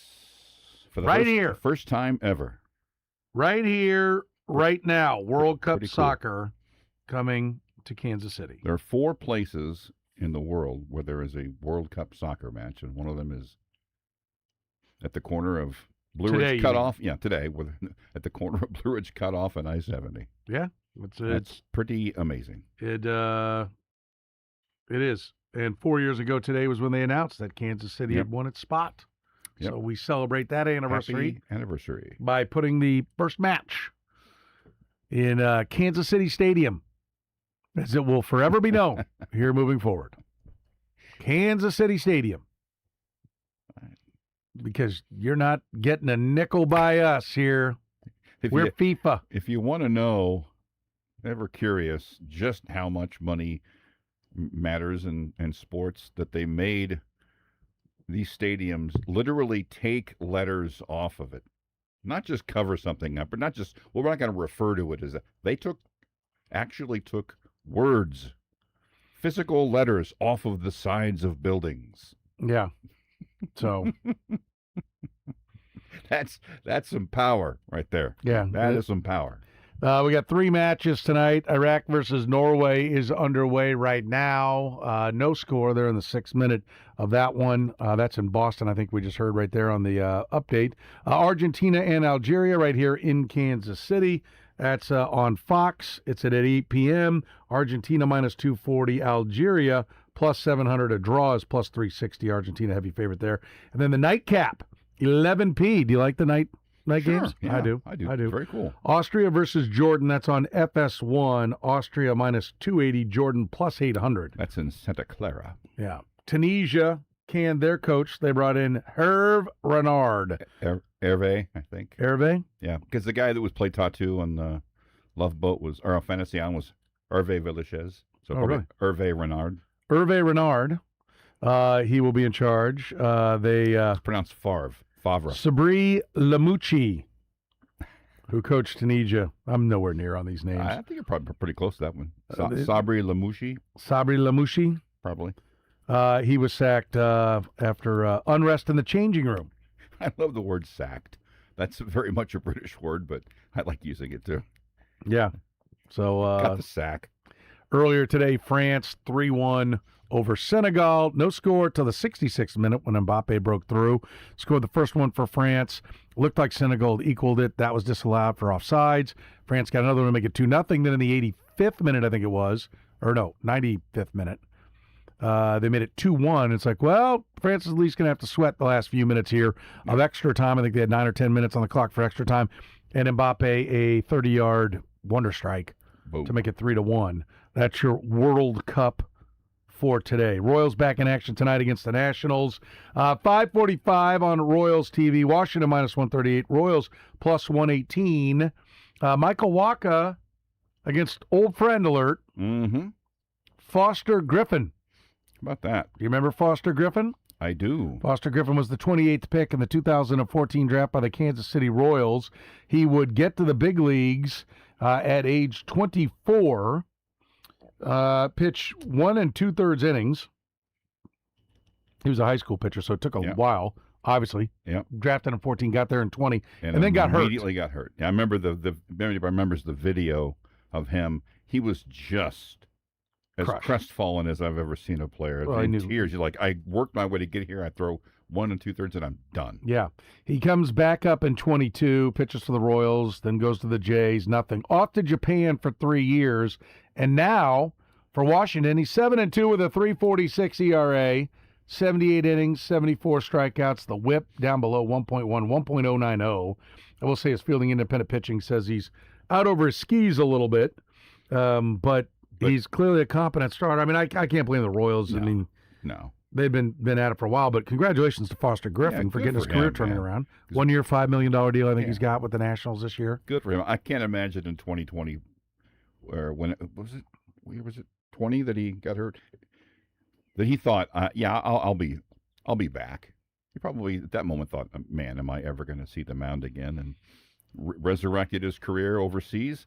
Someone in Japan figured it out, and now he's back and pitching well. His story. 3 years in Japan, by the way. Mm. In Yomori, 6-5 with a 275. Couple of clubs in 24, 7-6 with a 293, and then 6-1 with a 152. That's what got him $5 million from the Nationals. Nice That's work, what I'm man. saying when I talk about the core of the team. Like, you can get 4 and 5. Yeah. Like, he's available, 1 for $5 million. Yep. You can find that guy. Eric Fetty came back over from Japan a couple of years ago. You can usually find that guy to be your 4 and 5. You got to get 1, 2, and 3 figured out. And sometimes 4 and 5 come from in-house, too. I'm not saying you got to always be scrounging around the free agent market, but that's why you can't be paralyzed into thinking you can't trade starting pitching. Right. If you feel that way, it means you need to be firing your pitching people because you're not developing enough, right? You have to have a constant parade of, anywhere from Michael Lorenzen to hopefully, Zach Greinke's, right? Like, but they're not all going to be Greinke's, but they don't all have to be Greinke's. No. So, Foster Griffin against the old squad. Yep. Think he's pissed? It's probably not. I don't think so. He's probably gotten over it. Royals, Nobody there from that year anyway. The Royals activated the newly acquired Connor Siebold. He will be activated. He is active for tonight. They optioned Mitch Spence. We barely knew you, Mitch Spence. I don't even think we did know him. The interesting part is they optioned into Guam. Yes. No, the old Chris, just AAA. The old Chris Rock bit. Grand opening, grand closing. He's up, he's down. Later. Having spent some time in Omaha, it's not the worst place in the world. I like Omaha. It's a good town. Same. I've only been there once. There's some pretty cool minor league towns where it's like, whoa. Oh yeah. Yeah, we like the Durham Bulls. That's a good town. Yeah. You ever been to Durham? Nice town, great ballpark. Very nice. So something to think about. Rashee Rice. He was released from a Dallas County jail on Tuesday, today, after serving a 30-day sentence for violating the terms of his probation. Interesting video. Quite funny. Yes. Yeah, interesting video. There's a couple of guys with phones. Obviously, someone's filming, so there's at least a third guy recording. There's 2 guys trying to get him. Hey, Rashee, what do you think about? Gone. The first thing he does, the first thing that's interesting, if you haven't seen the video, is he backs towards the cameras. Like, it's so funny. He's going as fast as he can backwards. Got his hood, got a hoodie up, and in Dallas in June, like you do, and managed to escape and didn't exactly sprint. It was a fast jog to get into the passenger side of a backing waiting car. Towards the camera. Like what are you, Bob De Niro in Heat? Yeah. You're gonna back up to the muzzle and then put the move on him to disarm him. Like, what the hell? I was like, what is going on here? We know it's you. Then he ends up turning around and smiling. Yeah. He looks like he's laughing. And then he goes in a kind of a quick jog out and jumps in an SUV and off he goes. I mean, I don't know that he should have done a, stop and press conference or anything right there. But anybody got any more questions? 2 more. I mean, don't you look more foolish? Yeah, why not just be like, calmly hey guys, walk to the door, say no comment. Yeah, keep walking. Rashee, you got anything to say? No comment. Just glad to be out. Looking forward to getting things. Not be like, looking forward to getting I'm things going. terrified of a couple of questions. I got to go. I'm out. Then again, how much is gas now, or something like that? What? Then again, we figured out the price of those eggs yet? Then again, if I'd spent 30 days behind bars, I might be going, you know what? I need to get away from this place. But I think he would have done himself some good to at least say something. Yeah. NFL news, the Saints are ending the dream of many Kansas City Chiefs fans as they are going to bring back Cam Jordan for a 16th season. This is a guy that a lot of Chiefs fans were pointing towards as help for the defensive line. The finishing touches on a 1-year incentive-laden deal, so it doesn't look like it would have been that hard to get him. 36 years old, became a free agent in March. The Saints voided what was left on his contract, so they're still chasing years of cap problems. Oh, yeah. Years. So we'll see. They're not going to be really good anytime soon. They may have found a decent young quarterback, but that's still an incomplete. Not literally. Yeah. So we'll see where that goes. George Pickens said he's prepared to play the 26th season on the franchise tag. Like the tag and all that, it's just football first. Pickens said after the first day of mandatory minicamp, so definitely play football first, kind of like I did last year, and then worry about the contract. Well, let my agent worry about it, really. He didn't participate in the voluntary portion of the Cowboys offseason program, but said he was never going to skip minicamp.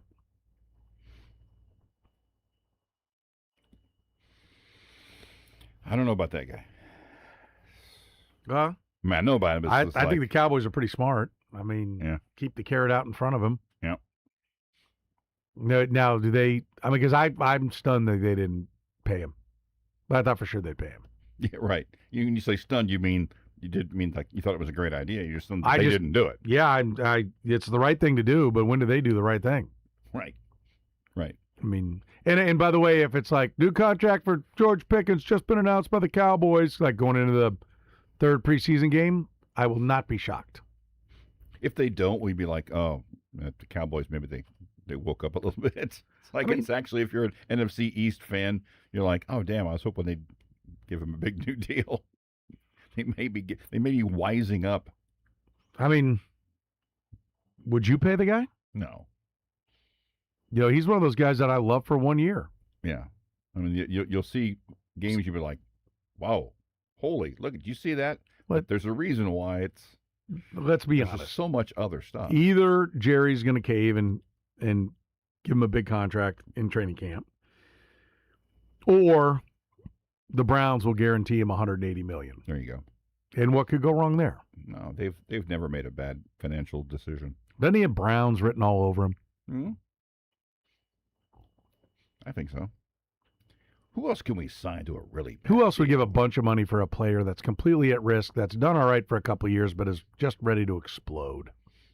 And then draft Brendan Sorsby to throw to. Browns. Yeah, there you go. We don't have enough bad quarterbacks. Browns are an option. That smells Texan-y. Mm-hmm. Jetsy, maybe? Oh, God, yes. Yeah, because the Texans will keep paying guys except their quarterback. They don't know yet. Well, do you? Would you pay Stroud? No, I don't know yet. But I'll again say that's un-Texans-like. Yeah. Mm-hmm. I did see Stroud got a haircut, so we'll see if he plays any different this year.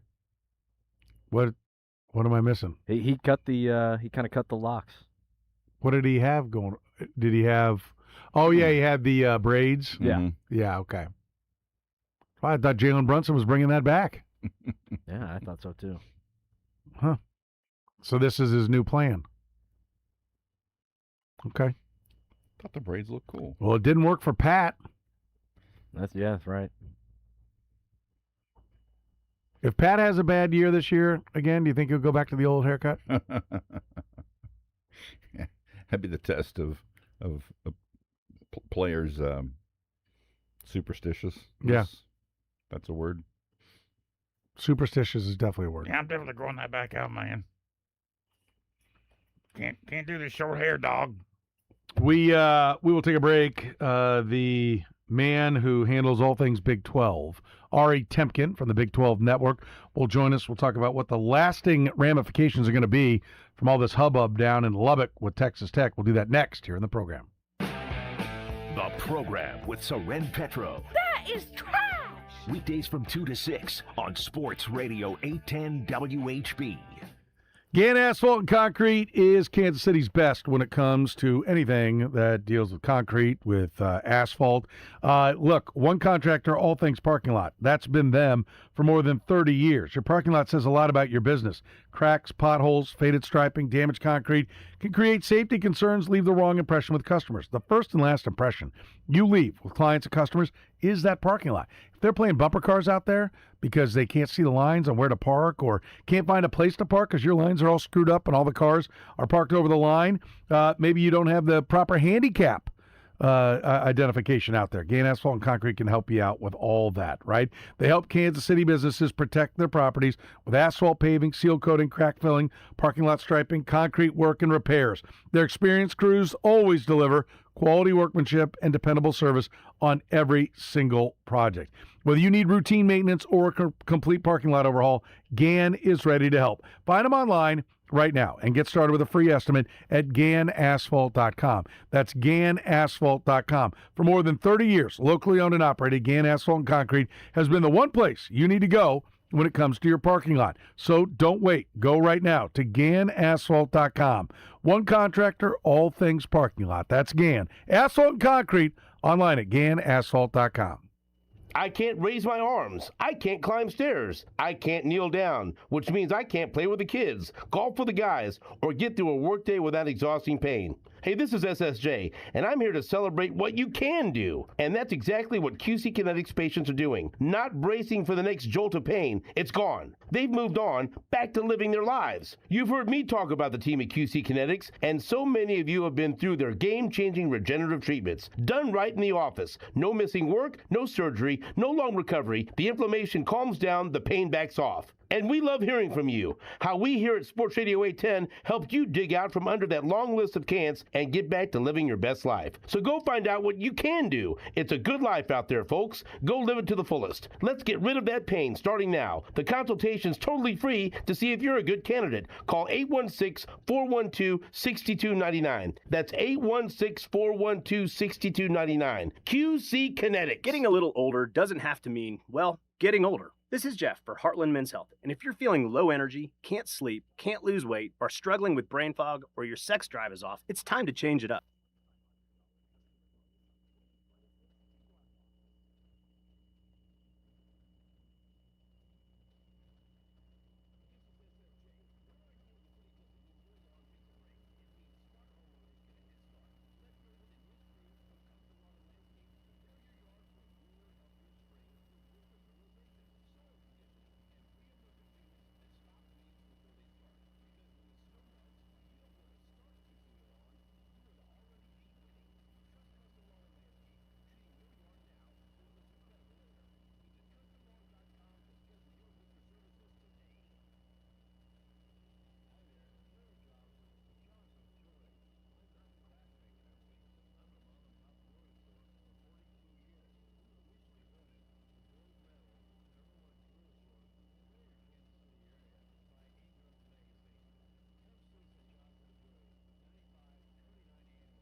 You're listening to the program here on Sports Radio 810 WHB. Let's talk some Big 12 football, which means let's talk a lot about Texas Tech. We welcome Ari Temkin from the Big 12 Network.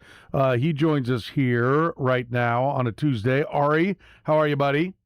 I'm great, Petro. How are you, bud? Well, I feel a little better now that this saga is mostly over. I still think there's going to be some echoes and some ripples in the pond that come from this, but at least we know now that somebody has woken up and arrived at some sense in Lubbock, Texas.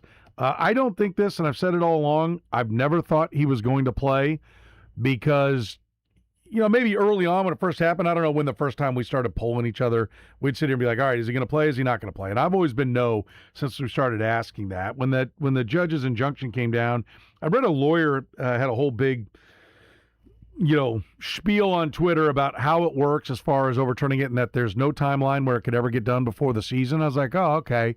But I still thought like this just can't, like the Big 12 has to be like, well, you're not taking the field. It always felt like it just couldn't happen. Now, not everyone agreed with me. Where did you sit on when this happened as to whether or not he would actually end up playing?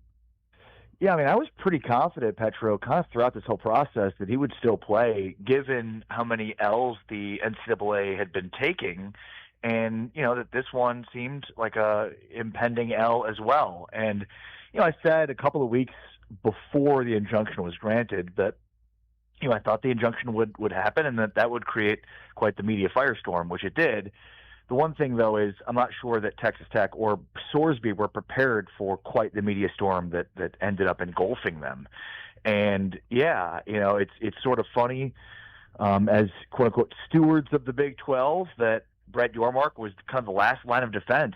And, it feels like the threat made by the Attorney General of the state of Texas and Ken Paxton that sort of allowed the Big 12 to now file this lawsuit, which has long-term ramifications on it, regardless of the Sorsby piece, that was a huge impetus for this. So, look, I think the leadership of Brett Yormark is more than anything the biggest story here. And, he's a guy that throughout his time has been able to get consensus. And I think in this case, there were 15 on one side, one on the other, and he did eventually get the consensus that he was after. So everybody was on board with how to proceed against Texas Tech, correct? Yeah, no, exactly. You were not going to find anybody administrative that was okay with what was happening with Texas Tech. And I think that's true across college football and, of course, within the Big 12 as well. All right, a lot of directions to go here with this. First of all, how much were they affected by the fact that the Attorney General of Kansas came out and said, no, this ain't going to fly. We've got two institutions in that league, and they'll have the full backing of us, the state of Kansas. How much did that? I mean, I don't think it hurt, and I don't think he was going to be the only one as time went on. But how much did that play a role in perhaps Texas Tech and even the state of Texas realizing they may have taken on a bigger fight than they can handle? Yeah, no, I mean, I think the support from other attorneys general were huge, which, sure, and I'm not a lawyer, as you know, but sometimes I like to play one on the radio because it feels like in doing this, we've got to be equipped with some level of understanding of law. But,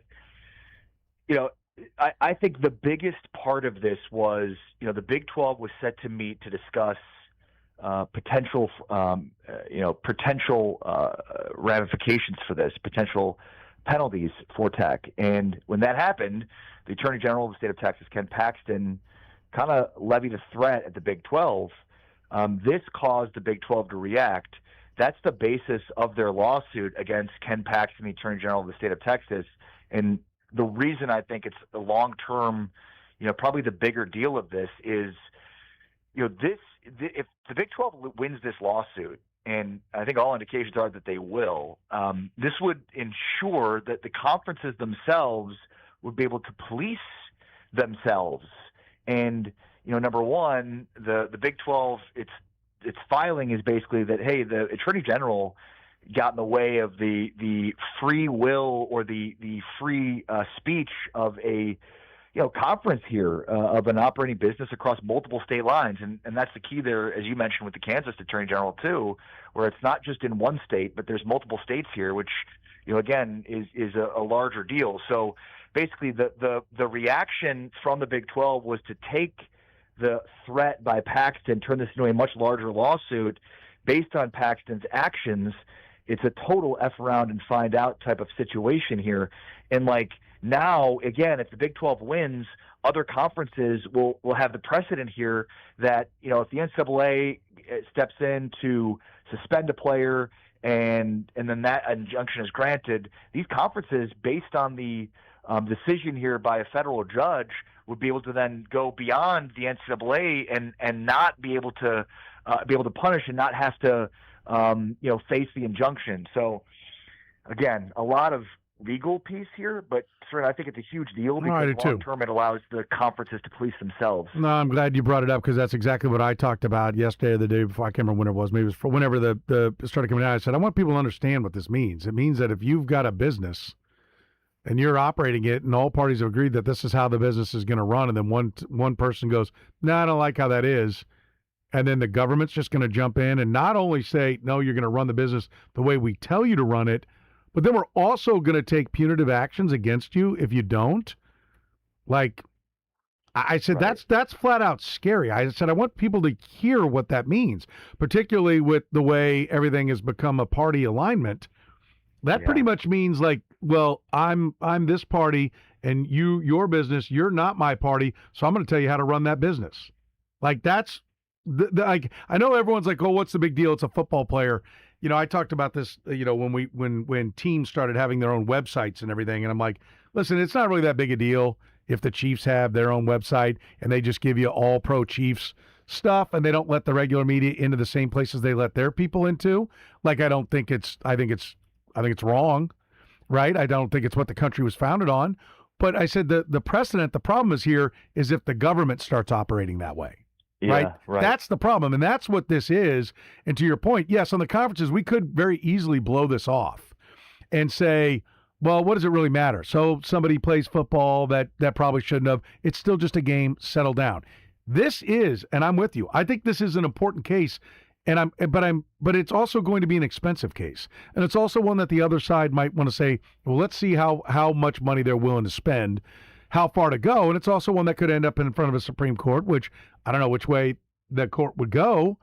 Does the league have the resources in the war chest to fight this if the other side says they want to fight it? Will they keep going to the I hope they do, because like I said, I think it has big ramifications well beyond what is the candy box of life, sports, into much bigger and more important things. So will they fight it all the way to the end?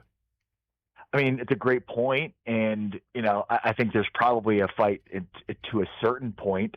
But what I think this goes back to, Petro, is the ability for conferences to govern themselves, and the NCAA cannot.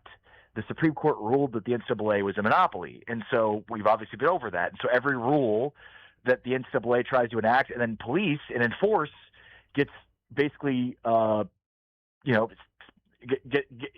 gets removed, gets taken down. And even in gambling, something that everybody can agree on, you just can't do within your own sport. And even this injunction was granted. And so if the Big 12 wins this lawsuit, that effectively would say, and even if it goes to the Supreme Court, in fact, that could be best case scenario here, because that creates a precedent across the sport that says, hey, these conferences can govern themselves. That was part of the Supreme Court decision years ago when they said that the Big 12, or when they said the NCAA was a monopoly. They basically said that the conferences should govern themselves, but not come together to make rules to govern all of the sport together. That's a monopoly. And ultimately, the decision was each of these conferences should govern themselves. We're moving closer and closer to that, and a ruling in this case would basically all but seal it. Yeah, there's a lot of talk too about doing things with the what is it the thing that was put out, the College Sports Commission. Yeah, the CSC, and what they're putting out, and how is that going to play into this, right? Because part of this is, what all the schools are wanting and this got thrown into the middle of it, is, well, we need the government to come in and give us the rules. And as soon as the government did, it's like, okay, yeah, those are okay, but we don't like these. Like the SEC didn't like, oh, well, all the money should be pooled, right? So how does this play into that? Yeah, it's funny from the standpoint of everybody agrees that they need rules. The problem is everybody wants the rules to apply to somebody else. And that's, where the rubber meets the road here on this College Sports Commission, which was part of the House settlement, which basically, laid out the groundwork of how much money you could spend against the cap, and then, creating this, this algorithm that would decide what is a legitimate NIL deal and not. And, the interesting angle to this is that many of these schools, specifically Nebraska and Georgia, because they've been the most outspoken about it, and Nebraska specifically because they were caught by the CSC, but they basically had their multimedia partners underwrite the deals that they agreed with the players to sign. So they say, hey, we're going to pay you X, and that they thought that would be a legitimate NIL deal, that if they weren't able to find one for them, quote unquote, that a Learfield or a Playfly, their multimedia partner, would underwrite that deal, and that's a legitimate NIL deal. The problem is the CSC said, no, that's not. And so now you have a bunch of teams who have spent a bunch of money over the cap on NIL that are not going to have their NIL deals go through. And so what do they say? Well, we need to create our own rules that allow us to do this. So, right. I mean, and that was, I understood the difference between gambling and this, but like ultimately my argument for Sorsby was like, there are no rules right now, and any rules that exist are not being followed. Therefore, everybody's cheating. Now, gambling is totally different than cheating, but still, like, everybody's cheating. Diego Pavia probably shouldn't have been eligible to play last year. He played for Vanderbilt. The same with Trinidad Chambliss this year, based on eligibility standards that we've always had. Those guys should not be eligible to play, but they are because they got the injunction, and there are no rules to follow. So I think, like, ultimately there are no rules because the NCAA can't enforce any of their rules, and maybe, just maybe, if the conferences were put in charge, they could. But again, none of these teams actually want to follow any rules. They just want other teams to follow rules. Yeah, yeah. Or they want, every team wants to be the one to write the rules. Follow our rules. Yeah. My rule is the one that we're going to use. This is how we're going to do it. We're talking to Ari Temkin from the Big 12 Network. Does Texas Tech, are they in good standing now with the Big 12 after this? Or is this something that, on down the road, if there's a, the SEC wants to expand and it gobbles up some ACC schools, and the ACC pretty much goes by the wayside, but there's good schools out there that can be had, that the Big 12 could say to Texas Tech, get lost, we'll replace you with some of these other schools?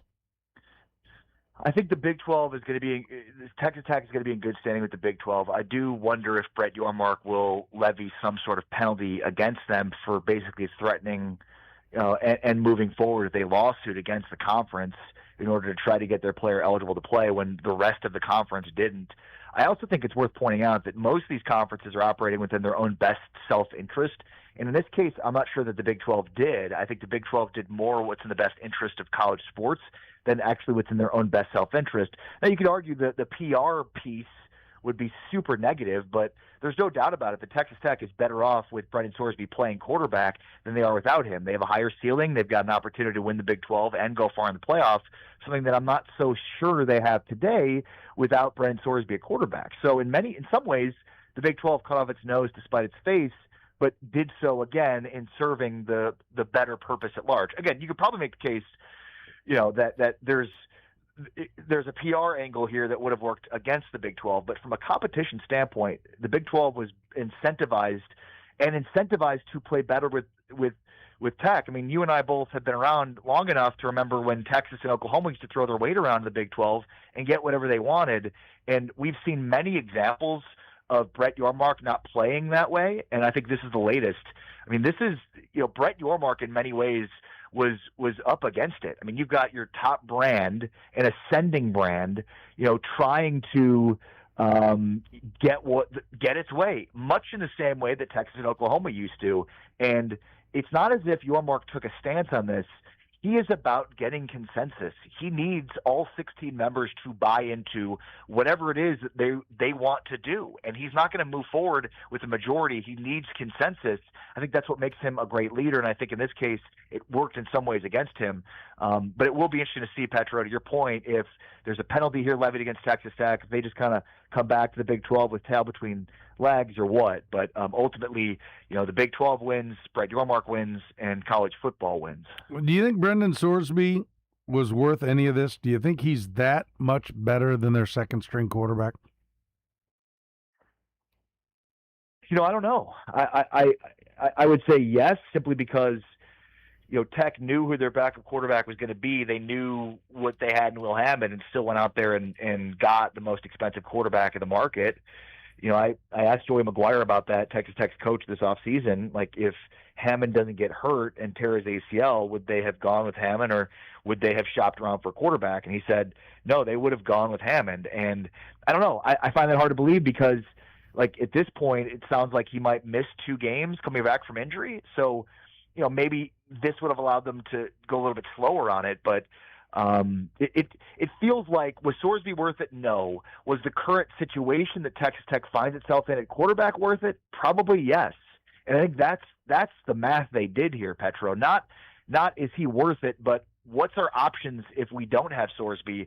And again, with expectations being to win the Big 12 and compete for a national championship, they felt like Sorsby gave them the best opportunity to do it. For Sorsby, he needed this year. He needed the data point. So far, his college career is incomplete from the standpoint of he's put up some big-time numbers. He's had some big-time games, but he hasn't won a game in November, and neither has Cincinnati since 2023. They've gone winless in the month of November the last 2 years, and I'm not going to completely divorce Sorsby from that. So, I'll be interested to see where he gets selected in the supplemental draft. I do think he'll get drafted. I put a projection on it as a 4th-round pick. This is a guy that I think if he had a good season this year, the type that many expected him to have, he probably would have been a 1st-round pick. So you've got teams that are quarterback needy that may look and think, I could get a 1st-round quarterback for a 4th-round pick in next year's draft. I'm going to do it. But obviously, there's some legitimate concerns about him that go beyond the gambling piece, and I think that's why he needed the season to sort of prove to NFL evaluators the type of quarterback that he is. I mean, let me look at this. Coming down the stretch, his last 4 games, of which he lost all of them, Brendan Sorsby completed 56% of his passes for 957 yards, 7 touchdowns, 4 interceptions. Not great. At Utah, 11 of 33, 221, 1-1. Versus Arizona, not exactly a juggernaut, 15 of 28 for 154, 1-2. Versus BYU, 25 of 38 for 300, 2-1. Then he had a pretty good one at TCU, 23 of 33 for 782. For 282, 3 touchdowns and no interceptions. But he did nothing against Nebraska in the opener. Openers can be weird, so I don't like to hold that against him. I don't know. I mean, his numbers are very much fattened up against Bowling Green, Northwestern State, Kansas, Iowa State, Central Florida, Oklahoma State, and Baylor. That's where it all got done. Yeah, and to your point, like the 3 teams you named with some pretty pedestrian lines, those are the 3 best defenses of the Big 12. I mean, Arizona had 3 guys in their secondary taken in the NFL draft. So, I mean, that's as close as you're going to get if you're Sorsby to legitimate, going up against legitimate NFL talent.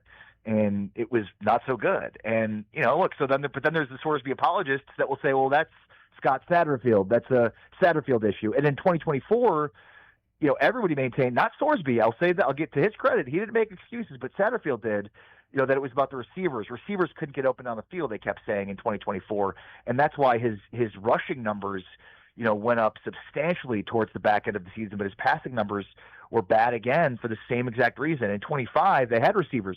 They had a guy get drafted, Cyrus Allen, another guy that blew up at the combine going undrafted, but still, Jeff Caldwell, 2 receivers that are on NFL teams, I believe both with the Chiefs, if I'm not mistaken. You're right.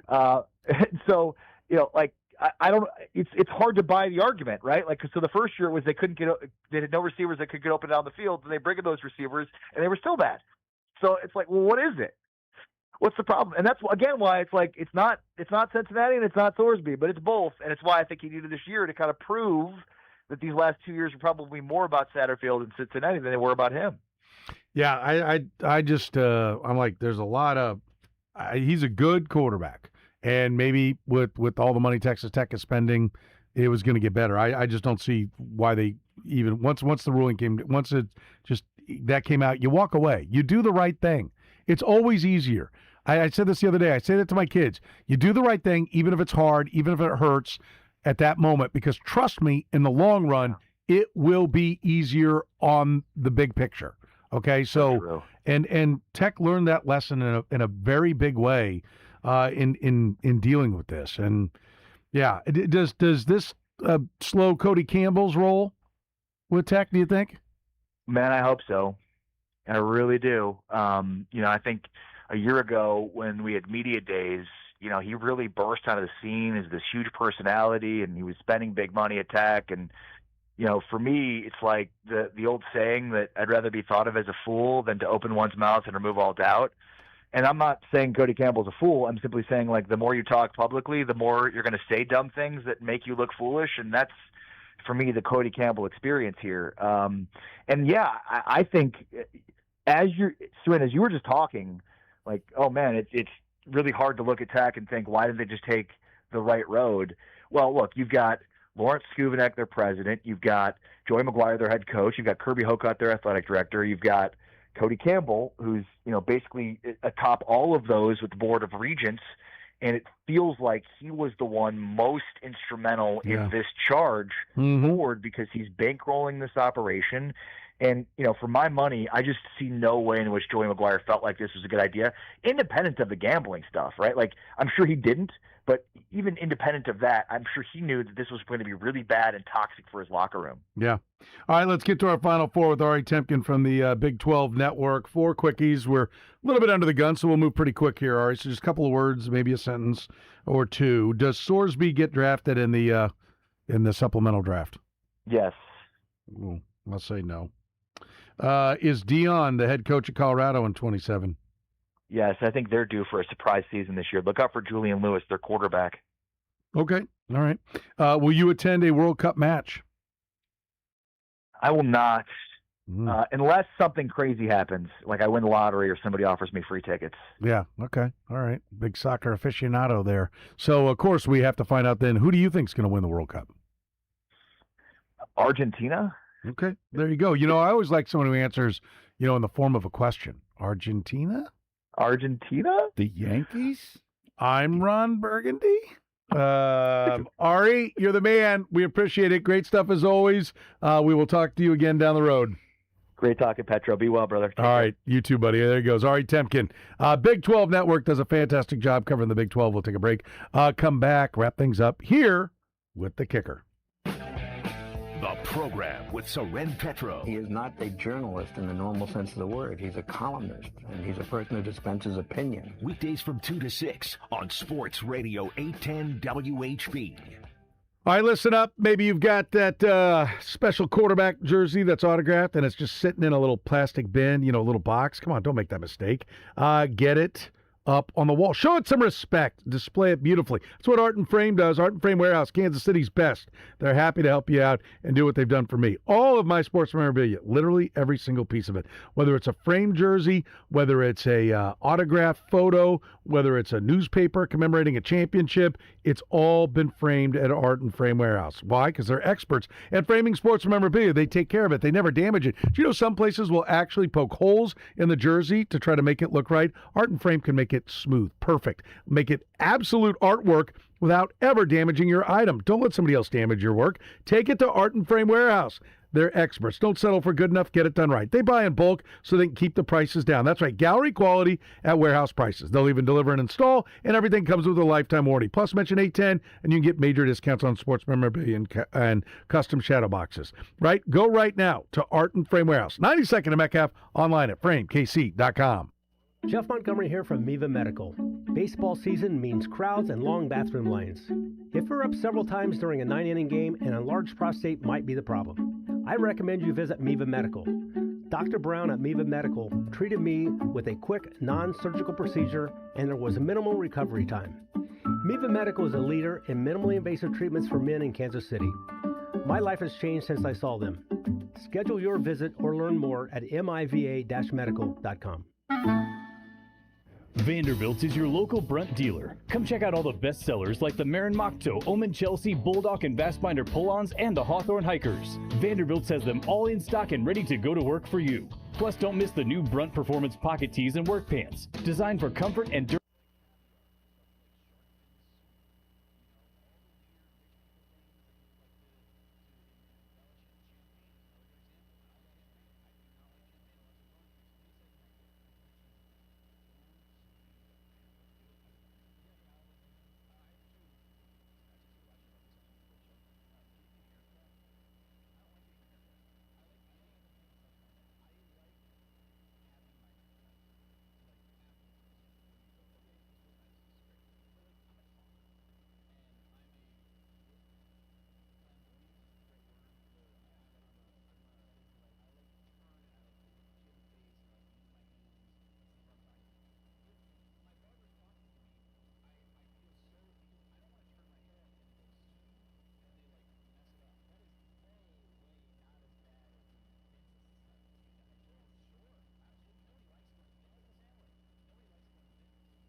But first, the La Feta Delicatessen, end of the hour answer. Who was the last Angels player to have 100 RBI in their rookie season?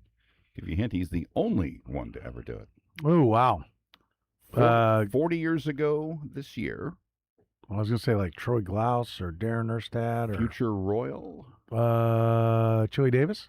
Wally Joyner. Wally Joyner. I should have got that. He finished second in the Rookie of the Year voting that year to some guy named Ken Seiko. Mm-hmm. Yeah. Jose, Oakland. Yeah, very good. Yeah, Wally had the big year. The next year, I think he was 34 and 117.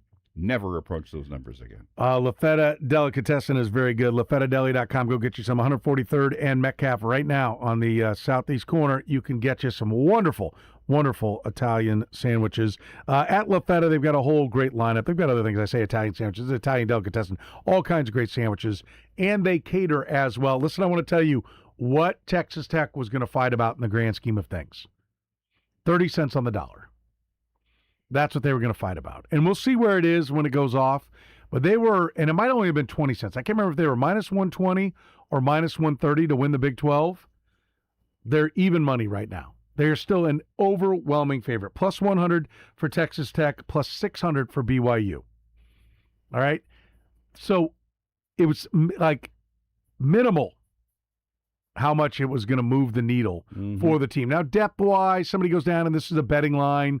People are looking at it. It's not, it's not a scientific, evaluation of exactly how good they are talent-wise. But I'm just saying the betting market said it was worth about 20 cents. Or at least the odds makers who tweaked it said it was worth about 20 cents. Yeah. When it's all said and done. 20 cents